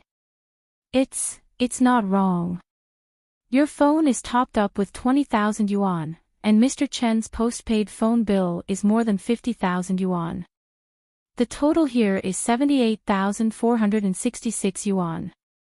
I thought that for someone like you, there's no difference between 78,800 yuan and 80,000 yuan, so I just said 80,000 yuan. If you don't believe me, you can check your phone. There should be a notification from the bank on it. Tang Xiaokai's back was facing Chen Guang and Tang Ying. His heart was about to explode. Big bro Chen Guang, you're borrowing a donkey from me. Your donkey is a little expensive. How good are you at talking on the phone? You spent 2 months to make 60,000 yuan. Chen Guang was also confused. Was there something wrong with the RMB measurement unit? In the past, I used to spend a lot of money on my phone. But in the past 2 months, I didn't drive as many sports cars as I used to, and my phone calls were less than half of what they used to be. Why the hell did you give me 60,000 yuan? On the other side, Tang Xiaokai had already adjusted his mood. He squeezed out a nonchalant expression and waved at the little girl. Oh, since you've made it clear, it's fine. It's fine. Sorry to trouble you. Since he had accepted Chen Guang's move and said that he would top up the phone bill for Chen Guang, he had already put on an act, and it was clearly written on the bill. Hence, there was no need for him, Tang Xiaokai, to continue pestering about this matter. After all, he couldn't afford to embarrass himself. I'll learn from my mistakes. Did I really think that Prime Minister Chen Guang would be so magnanimous? My attitude before was a little too much, but this backstab is also quite hateful. Bro, your tricks are really deep. I can't guard against it. It's fine, it's fine. Since it's like this, let's go straight to the restaurant. Bro Chen Guang, you're really good at making phone calls. I'm a little surprised, but it doesn't matter. Tang Xiaokai turned around and said with a smile. Chen Guang gave him a thumbs up in his heart. You've been ripped off so ruthlessly, yet your face doesn't change and your heart doesn't palpitate. You're going to admit it, but I have to clarify this matter. I'm a little busy with business, so I have a little more calls than usual. But I didn't expect it to be this much, Chen Guang said as he walked back. Tang Ying, who was beside him, rolled her eyes. You're right. Who can have more calls than an internet driver? But even if you call 24 hours a day, there's no reason for you to come up with so many phone bills. Of course, Tang Ying knew what Chen Guang wanted to ask. She quickly pulled Tang Xiaokai out, saying that she would wait for him outside. Dr. Tang's elbow was on the side of the outsider. Since Tang Xiaokai had taken the lead, Tang Ying was more willing to let Chen Guang take advantage of the situation with a clear conscience. Anyway, with her little brother's wealth, he really didn't lack this bit of money. On the other hand, Chen Guang didn't feel at ease if he didn't clarify the situation. This time, Tang Xiaokai had taken the lead and forced him to admit it, but what about the next time? Tens of thousands of phone bills a month, hee. It was even more expensive than the medical fees of Puss Corporation.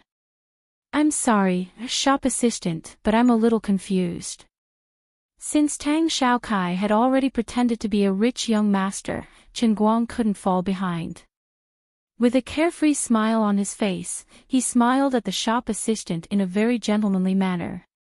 He wanted to take a look at his bill. Of course, he was carefree. After all, the money wasn't coming out of his own pocket. And it seemed that Tang Xiaokai didn't intend to renege on the bill.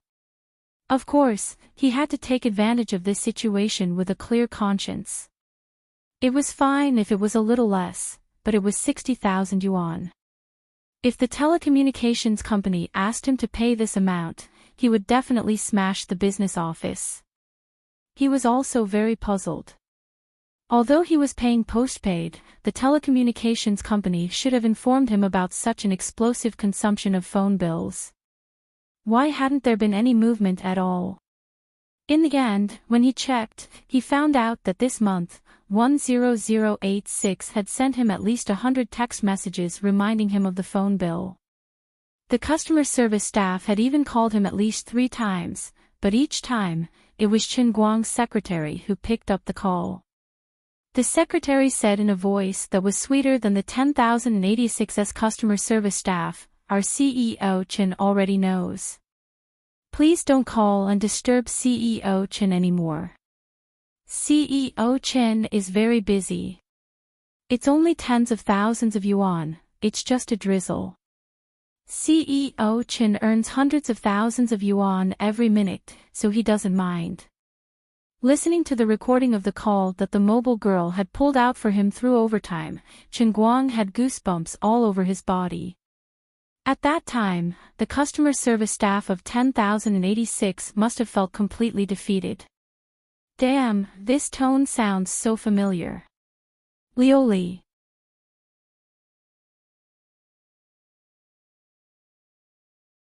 Chapter 208.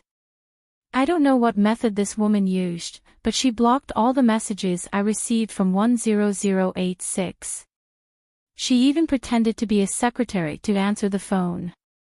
She was so good at acting that I almost thought I really had a secretary. I was wondering why there wasn't any movement from you for so long. You're not lonely anymore, and you're not in a hurry to chat with me. I really thought you were working so hard to prepare for the punishment realm of the realm of life, but in the end, you burned through 200 gigabytes of data in a month. Just how good are you at making things?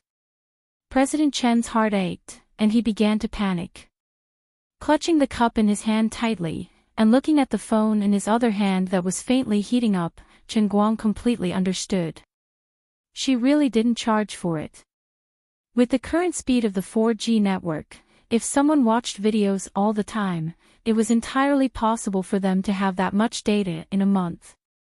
After trying to get an unlimited data card to no avail, Chen Guang quietly switched off his phone and walked out of the office. Tang Ying asked with concern, "Did you ask clearly, did they charge for it? If there's a problem, you still can't return the money." Tang Xiaokai, on the other hand, waved his hand domineeringly, "Sis, don't think too much. I've seen the bill just now, there's no problem. Don't dawdle on this matter, it's not a big deal. Isn't it normal for me to pay tens of thousands a month? International calls are very expensive." Tang Ying rolled her eyes, thinking, that's an international call, how can Chen Guang's compare to yours?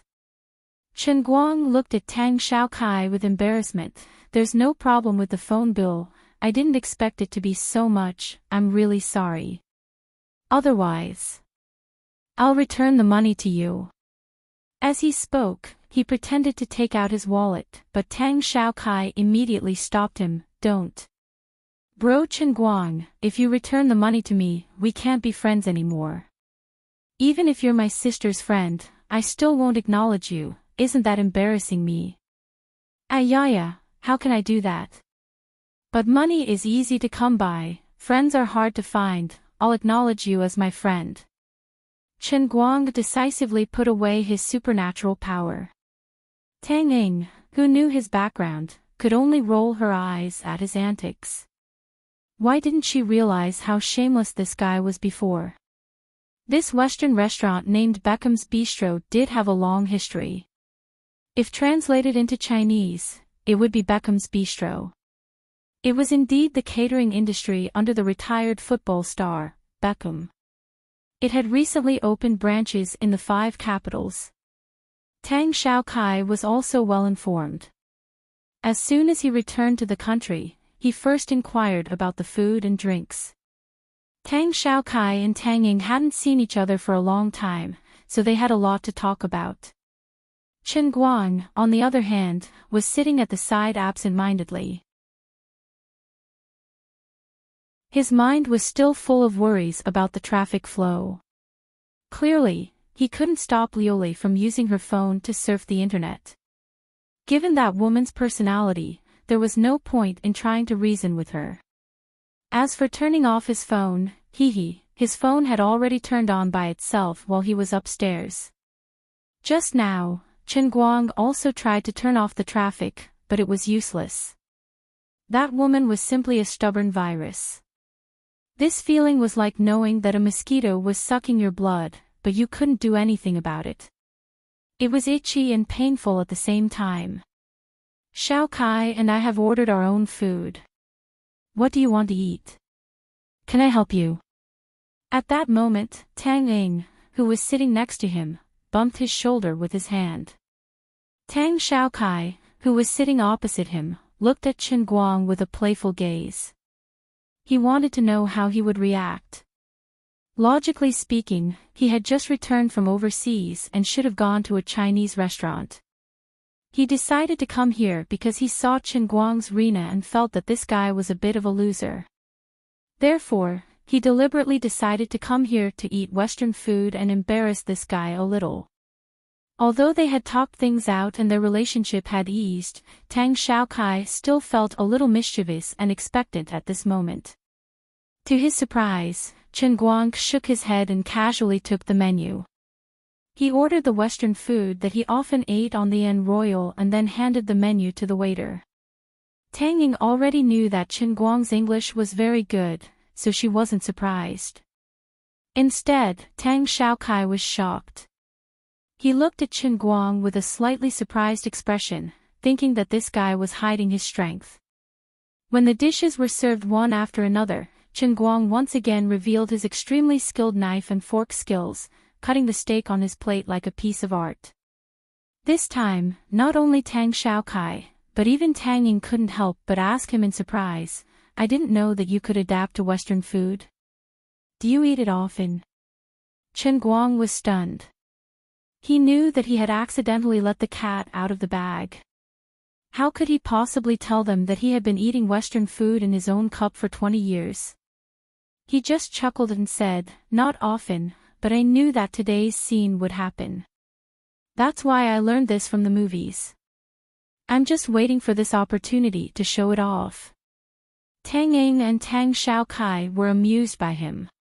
"Brother Chen Guang, you're such an interesting person." Tang Xiaokai blinked. "I changed my mind.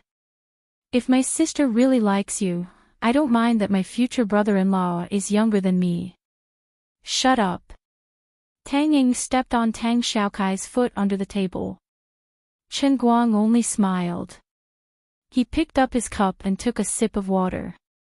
In his heart, he began to howl, "Lioli. Come out. Let's talk this over, okay?" Finally, Lioli finally responded to him after being called for so many times. That fairy-like figure appeared in his mind, but her whole body was wrapped in a thick white mist. Obviously, her lustrous feather dress had not recovered. This woman really worked hard. In order to go online and deal with the realm of life, she really didn't save any divine power for herself. It was all a waste. "What? I'm very busy. If you have something to say, spit it out," Lioli said impatiently. Finally, she was called out. Chen Guang hurriedly said, I just went to pay the phone bill. You've spent more than 60,000 yuan on my phone bill this month. When I'm outside, can you be a little more frugal and wait for me to go back to the dormitory and have Wi-Fi to watch the video? Lioli curled her lips. No way. Then what? You're not convinced. Who is this empress? I'm in charge of the glass divine nation. The lives and deaths of trillions of gods are at this empress's whim. Even going online to watch unexpectedly requires a little brat's approval. Friend, to make a horse run fast, you have to feed it grass. I can't let you take advantage of the heavenly holy grail for free, right? This empress has worked so hard to help you. A small request like going online is not too much, right? Is tens of thousands a lot? Can't you earn it? F***ck. This woman's words are so reasonable. I'm F***king speechless. Lioli opened her mouth again. Don't bother me if there's nothing important. I have to prepare the realm of life and go online at the same time. It's very busy. I don't go online for myself. I can only help you more effectively if I have a deeper understanding of your world. Goodbye. After saying that, she didn't move again. Chen Guang gritted his teeth. The negotiation had failed completely. He knew that she was using her official position for personal gain, but there was nothing he could do. Did you learn about this world through unexpected? You understand Wang Dachui's world, right?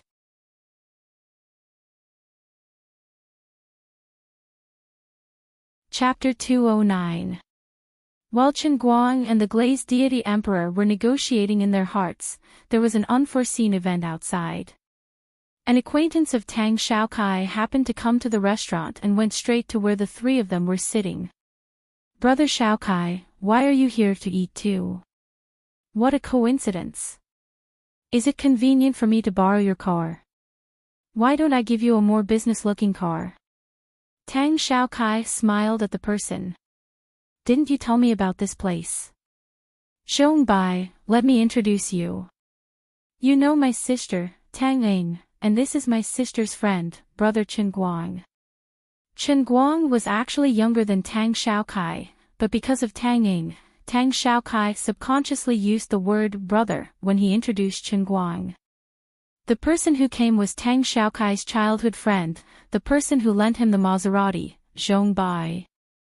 When Zhongbai came over, Chen Guang's back was facing him, and Chen Guang was negotiating with Lioli in his mind, so he didn't pay attention to the situation outside.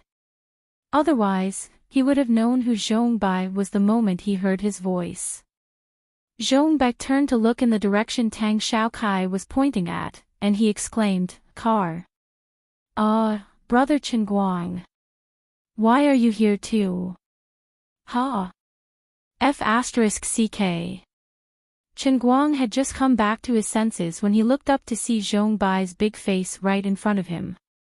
It was so close that it looked like Zhongbai was going to kiss him. He subconsciously leaned back and shouted again, Zhongbai, why the F***ck are you getting so close to me? Are you pretending to be a ghost to scare me? Zhongbai felt wronged. Aren't I happy to see you here? Brother, I'm so sad to see you like this. Tang Xiaokai was surprised. You two know each other. Friends. Zhongbai chuckled, then turned to greet the others and let them eat by themselves. He sat down next to Tang Xiaokai, intending to order. Brother Xiaokai, let me tell you, Brother Chen Guang and I are more than just friends. He's also... Cough, cough, cough. Chen Guang coughed violently. Of course, he knew what Zhongbai wanted to say, but he didn't want Tang Ying to know that he taught people to race. If Tang Ying's mouth spread to his father's ears, he'd be waiting to be beaten to the ground. Zhongbai understood. Although he didn't know why he didn't want to say it, he couldn't go against brother racing god's wishes. He just laughed it off and said, he's also my savior. He helped me a lot. Our relationship is solid. Zhong Bai and Xiao Kai knew each other. He's Guang. He's my savior and helped me a lot, so we have a good relationship. At such a young age, Tang Xiaokai owned several companies abroad. Coupled with Tang Ying's duplex apartment, the siblings' family background was certainly not simple. They were at least at the same level as Zhong Bai's family. Wujing City's rich peoples know each other's family. As the four of them ate and chatted, Chen Guang came to know more about it. It turned out that Zhong Bai and Tang Xiaokai were childhood friends who had been playing together since they were a few years old and had been hanging out with each other. However, Tang Xiaokai went abroad when he was 11 years old.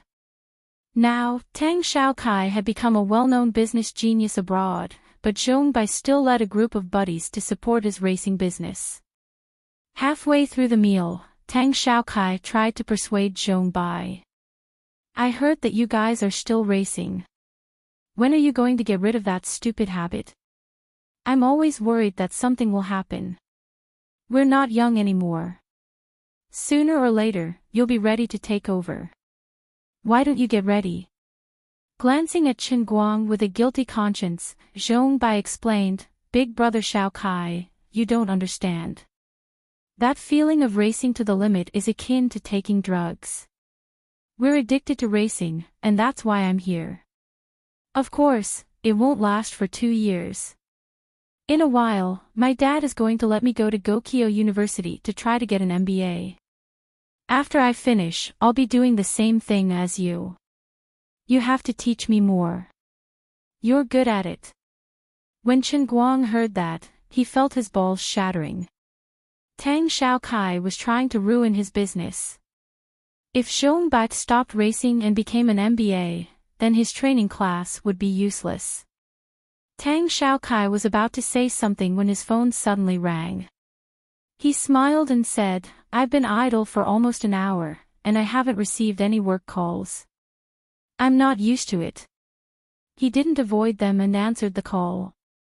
After chatting for a while, his brows furrowed and relaxed.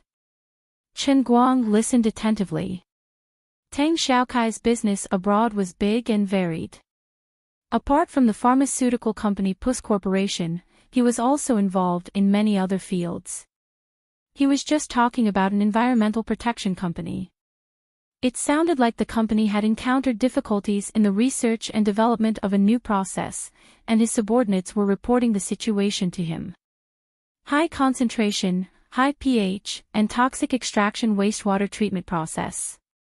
It sounded sharp.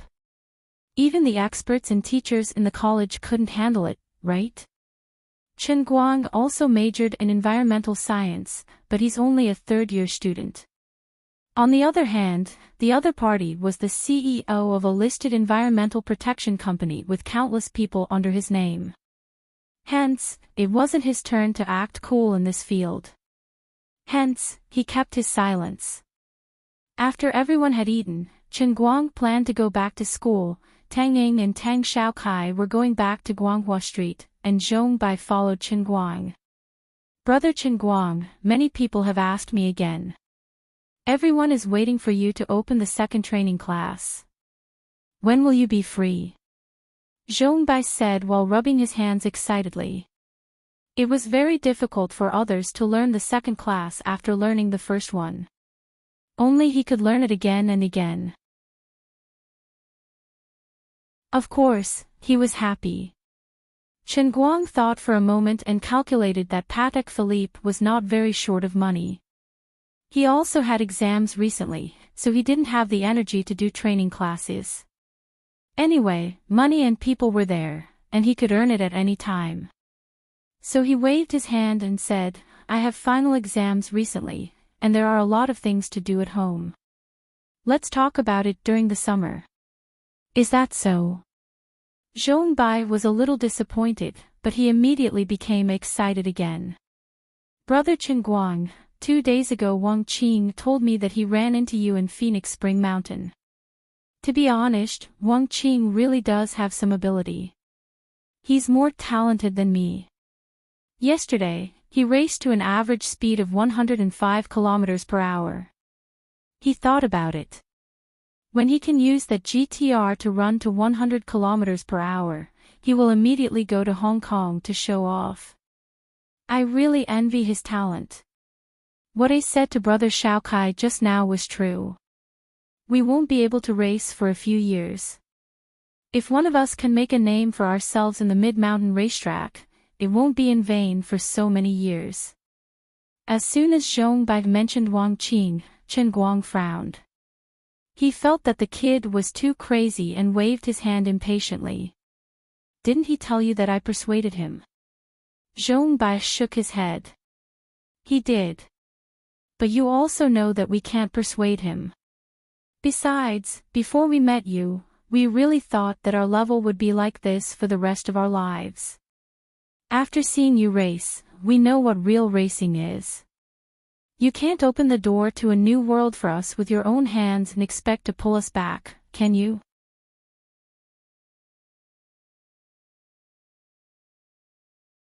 Chapter 210. Chen Guang fell into silence before he continued. Anyways, tell him to pay attention to his safety and pay attention to his condition. I know that he's trying to make breakthroughs, but racing also requires condition.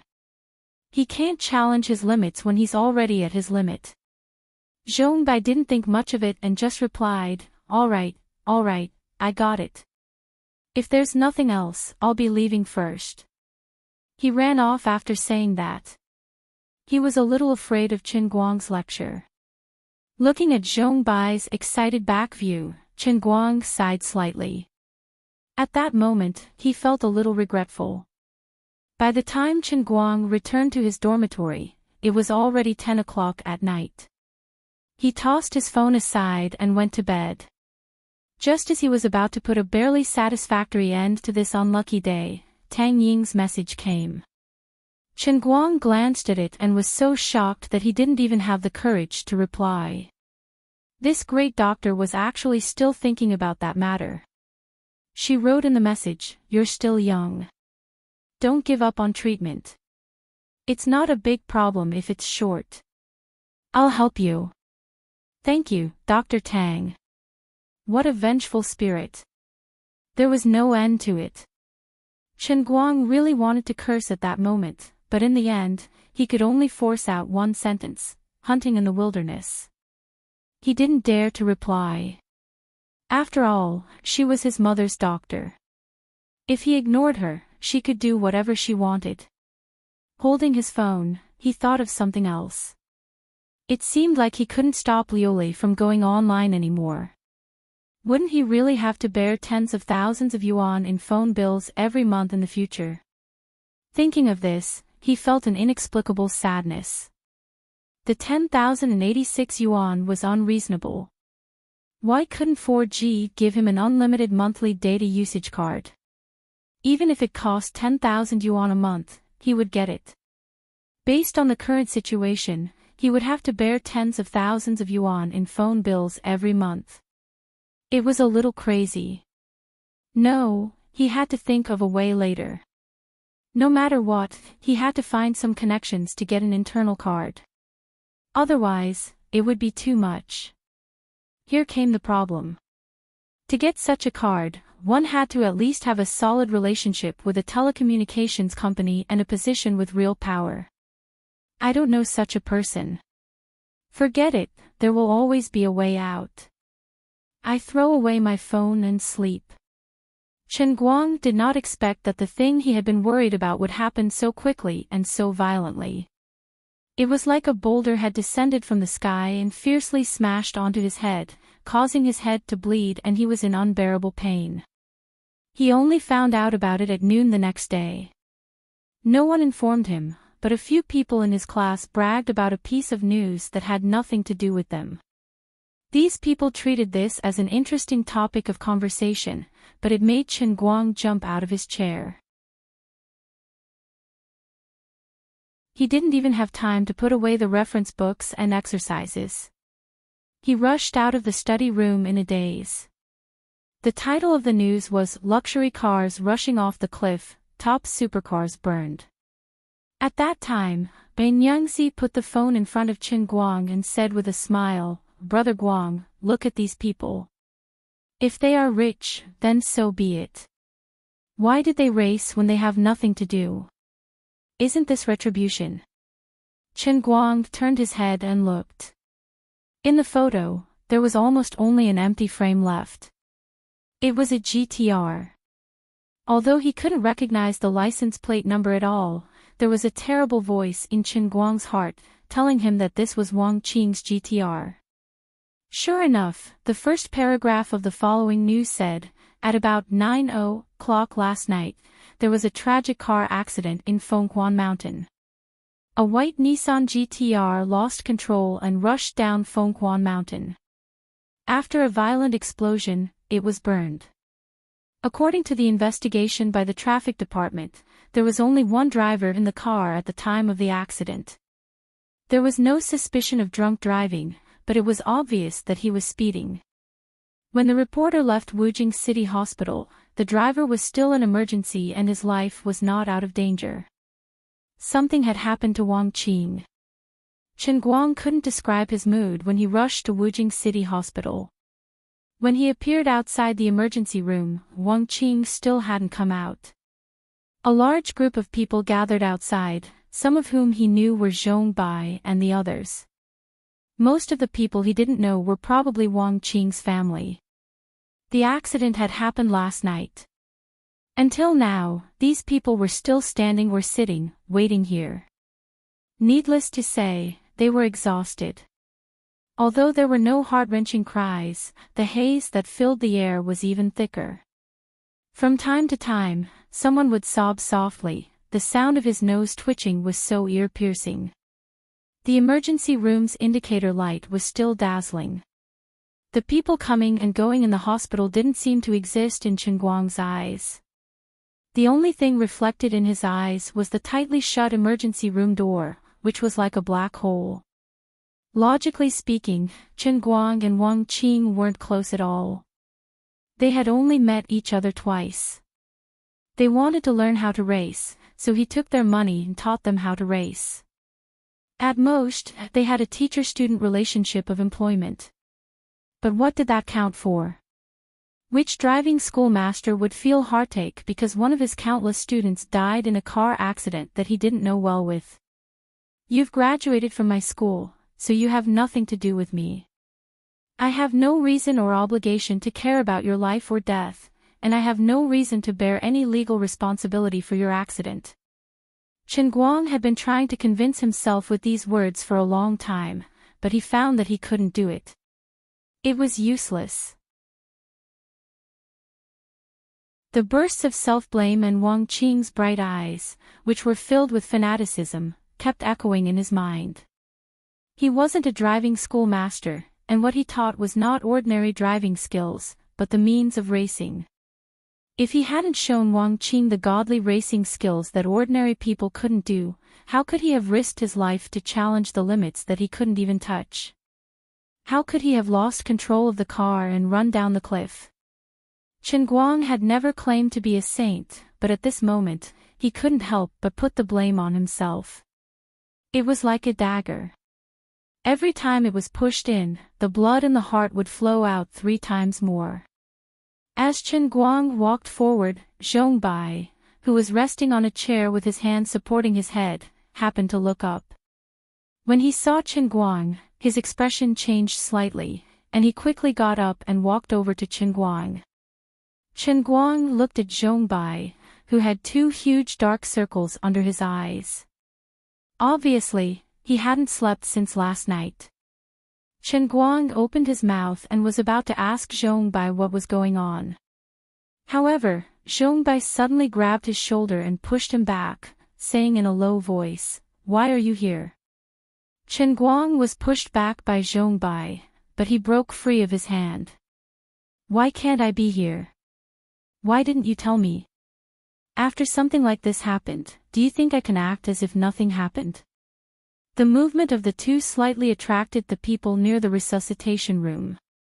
Zhong Bai didn't dare to turn his head, only gritting his teeth and saying, "Brother Qin Guang, don't worry. Let's go over there and talk. I can't talk to you here. Really, believe me. If Wang Qing's family knows that you're the god of racing, they'll tear you apart. If I want to help you, I can only let my Zhong family and his Wang family completely fall out.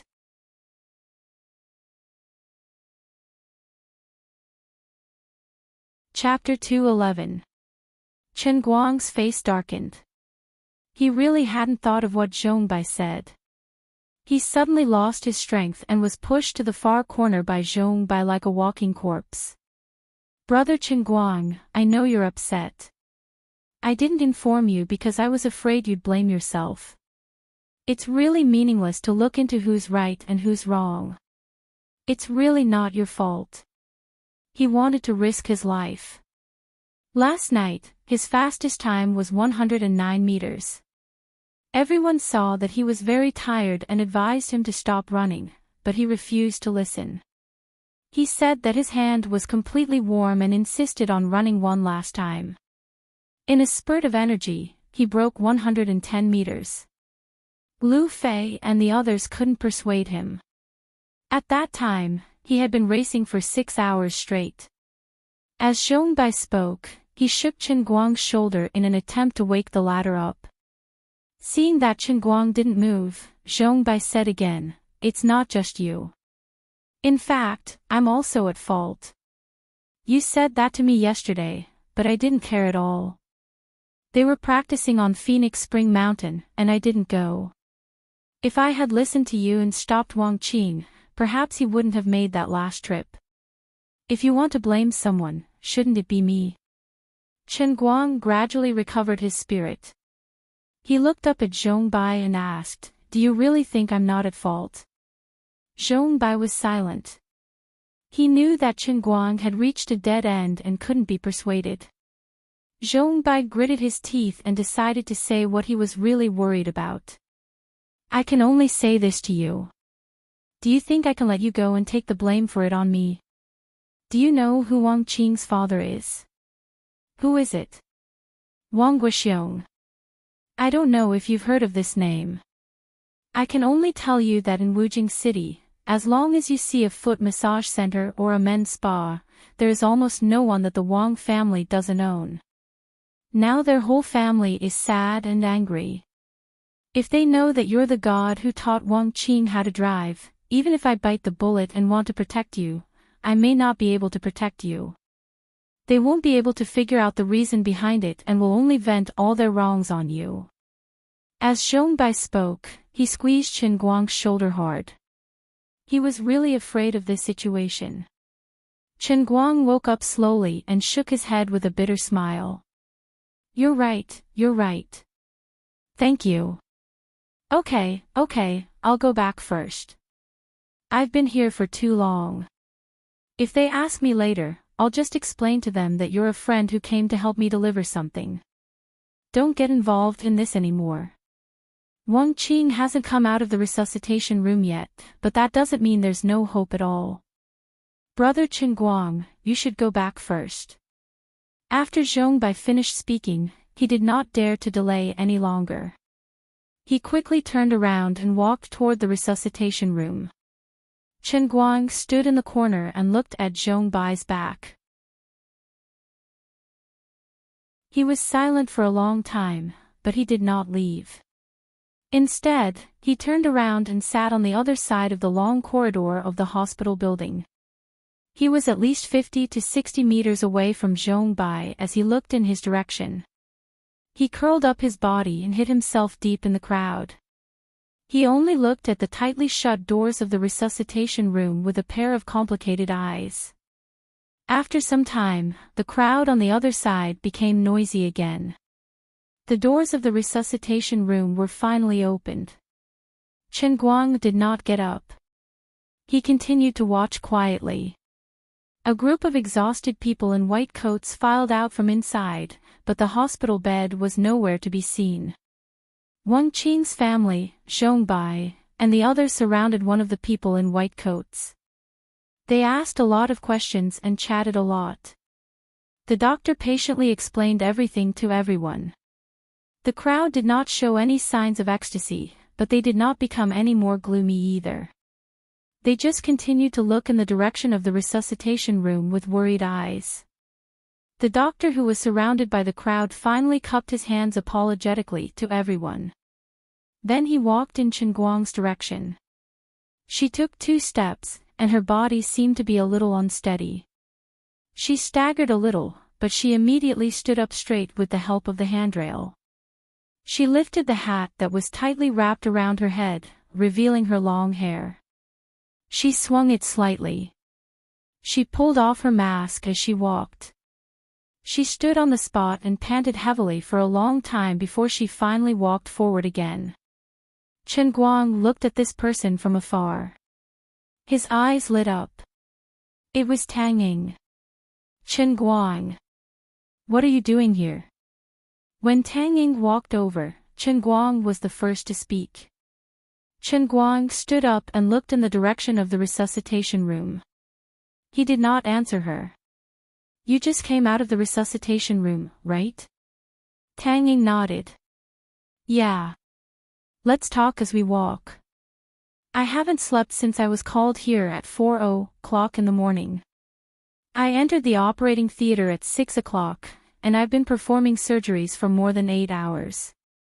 I'm exhausted. Let's go eat first. Chen Guang knew that he couldn't go there, so there was no point in staying here. He took the initiative to support Tang Ying's arm. Let me help you. You look like you were going to collapse. Tang Ying did not think that his action was rude. She let him support her. After taking 2 steps, she said with some emotion, So what if I'm a little tired? I've met Wang Qing before. He was in the same class as me in elementary school. God really makes fools of people. How are his injuries? The car is a good one, and he's wearing a seatbelt. God has mercy on him. There are no obvious fractures. However, his head and abdomen seem to have suffered a severe impact, which led to intracranial hemorrhage and abdominal hemorrhage. His willpower is strong enough to climb out of the car on his own. That's why he didn't burn to death on the spot. From the start of the rescue last night until I took over, the director and a few other experts were in charge of the intracranial surgery and the abdominal surgery. I was in charge of the abdominal surgery. How should I put it? The surgery was basically a success. So far, he's alive. Chen Guang was overjoyed. That's great. Tang Ying looked at Chen Guang with a slightly strange look. She didn't understand why Chen Guang was so happy, but she said, But he's only alive. He's still in the observation period. He's not completely out of danger yet. In addition, his cranial nerves and brain tissue structure have been oppressed by the blood for too long. It seems to have some damage. I don't know if he'll wake up. Maybe a few days, maybe a few years, or maybe forever. Sigh, this really depends on God's will. The human brain is too complicated. Even with the current medical technology, there's not much we can do about it. Chen Guang's heart sank again. What if he doesn't wake up? Tang Ying sighed. If he wakes up, there's a good chance he'll make a full recovery. If he doesn't wake up, I'm afraid he'll basically be in a vegetative state. I heard that he was racing with some god. That's why he risked his life and got into this accident. I really don't know who that god is. This is terrible. How can he teach people how to race? Bang! Chen Guang let go of Tang Ying's hand. He turned around and punched the pale wall of the hospital stairwell, making a loud noise. His body bent down, his head drooped, and his shoulders loosened slightly.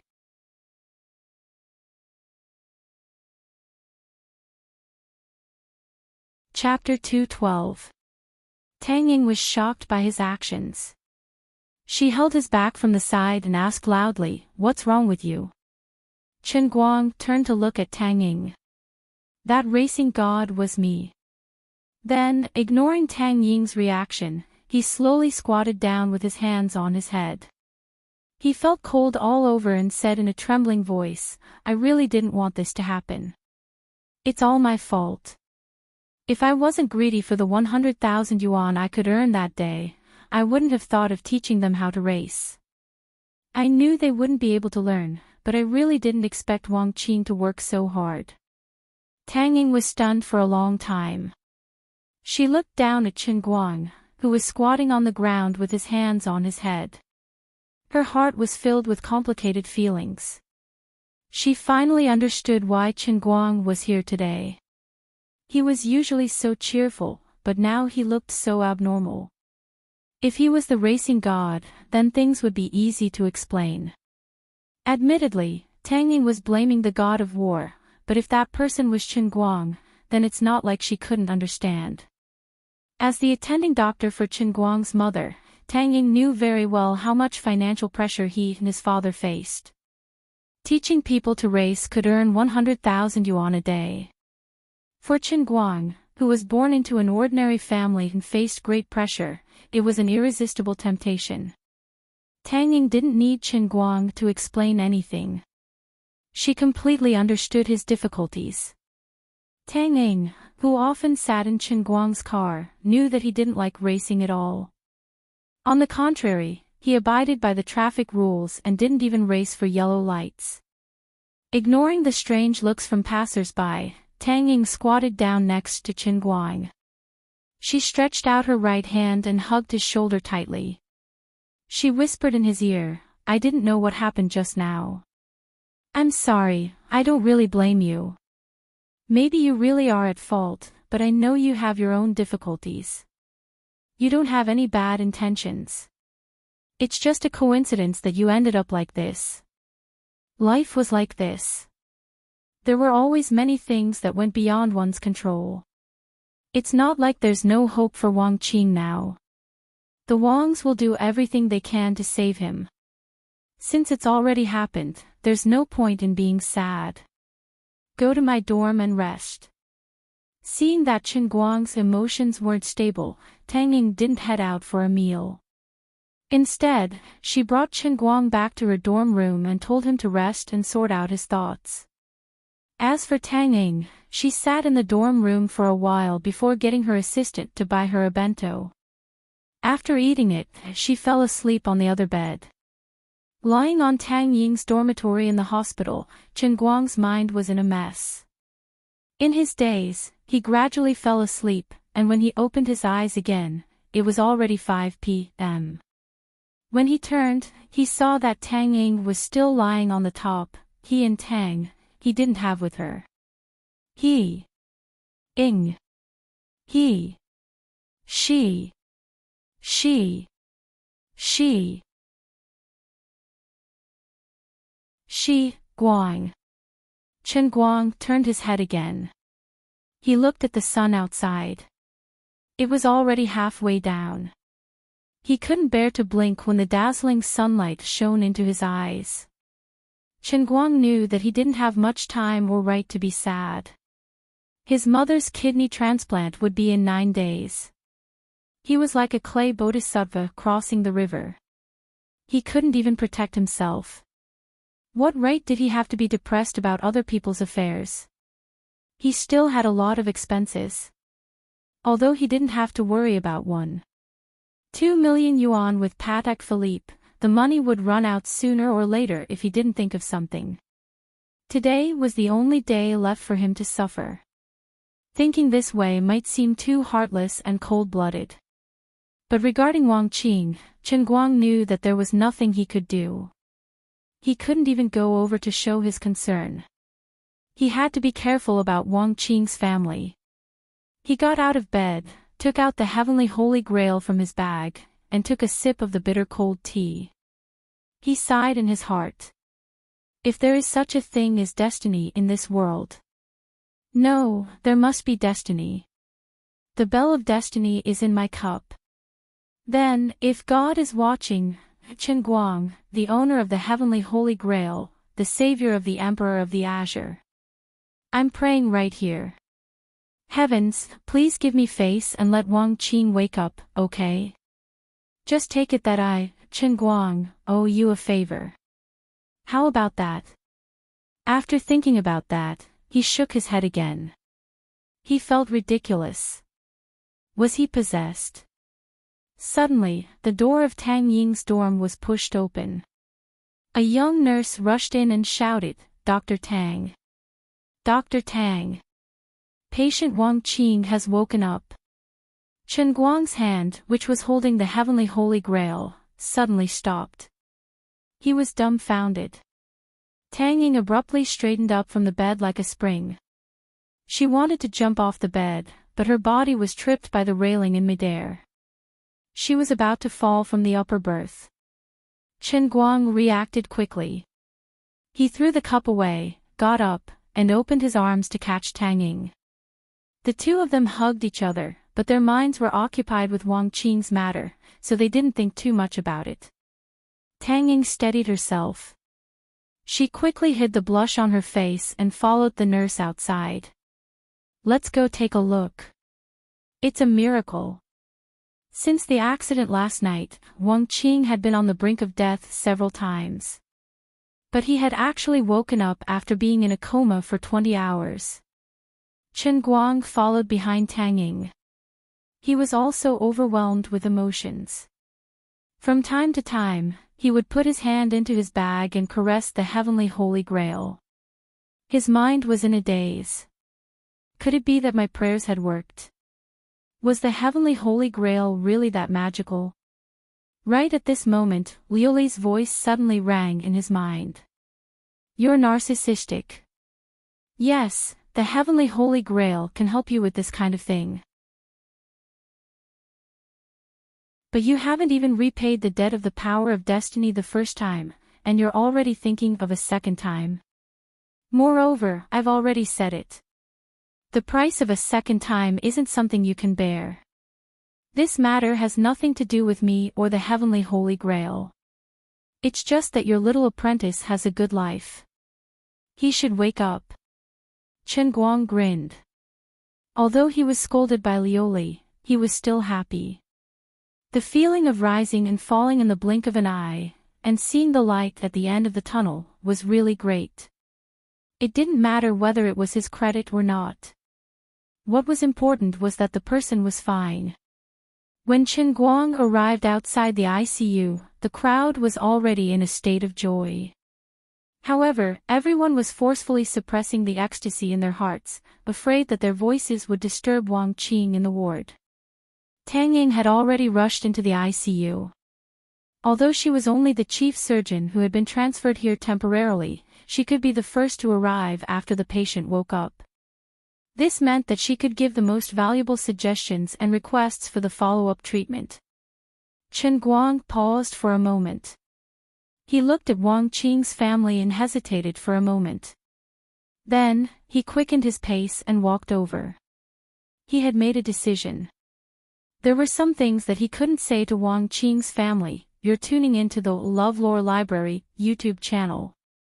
We're so grateful for your support, and don't forget to subscribe to join us on this incredible journey through captivating stories. Your generosity through donations truly makes a world of difference, as it's the primary source of revenue that allows me to expand and enhance this channel for you. Thank you from the bottom of my heart for being a part of this adventure."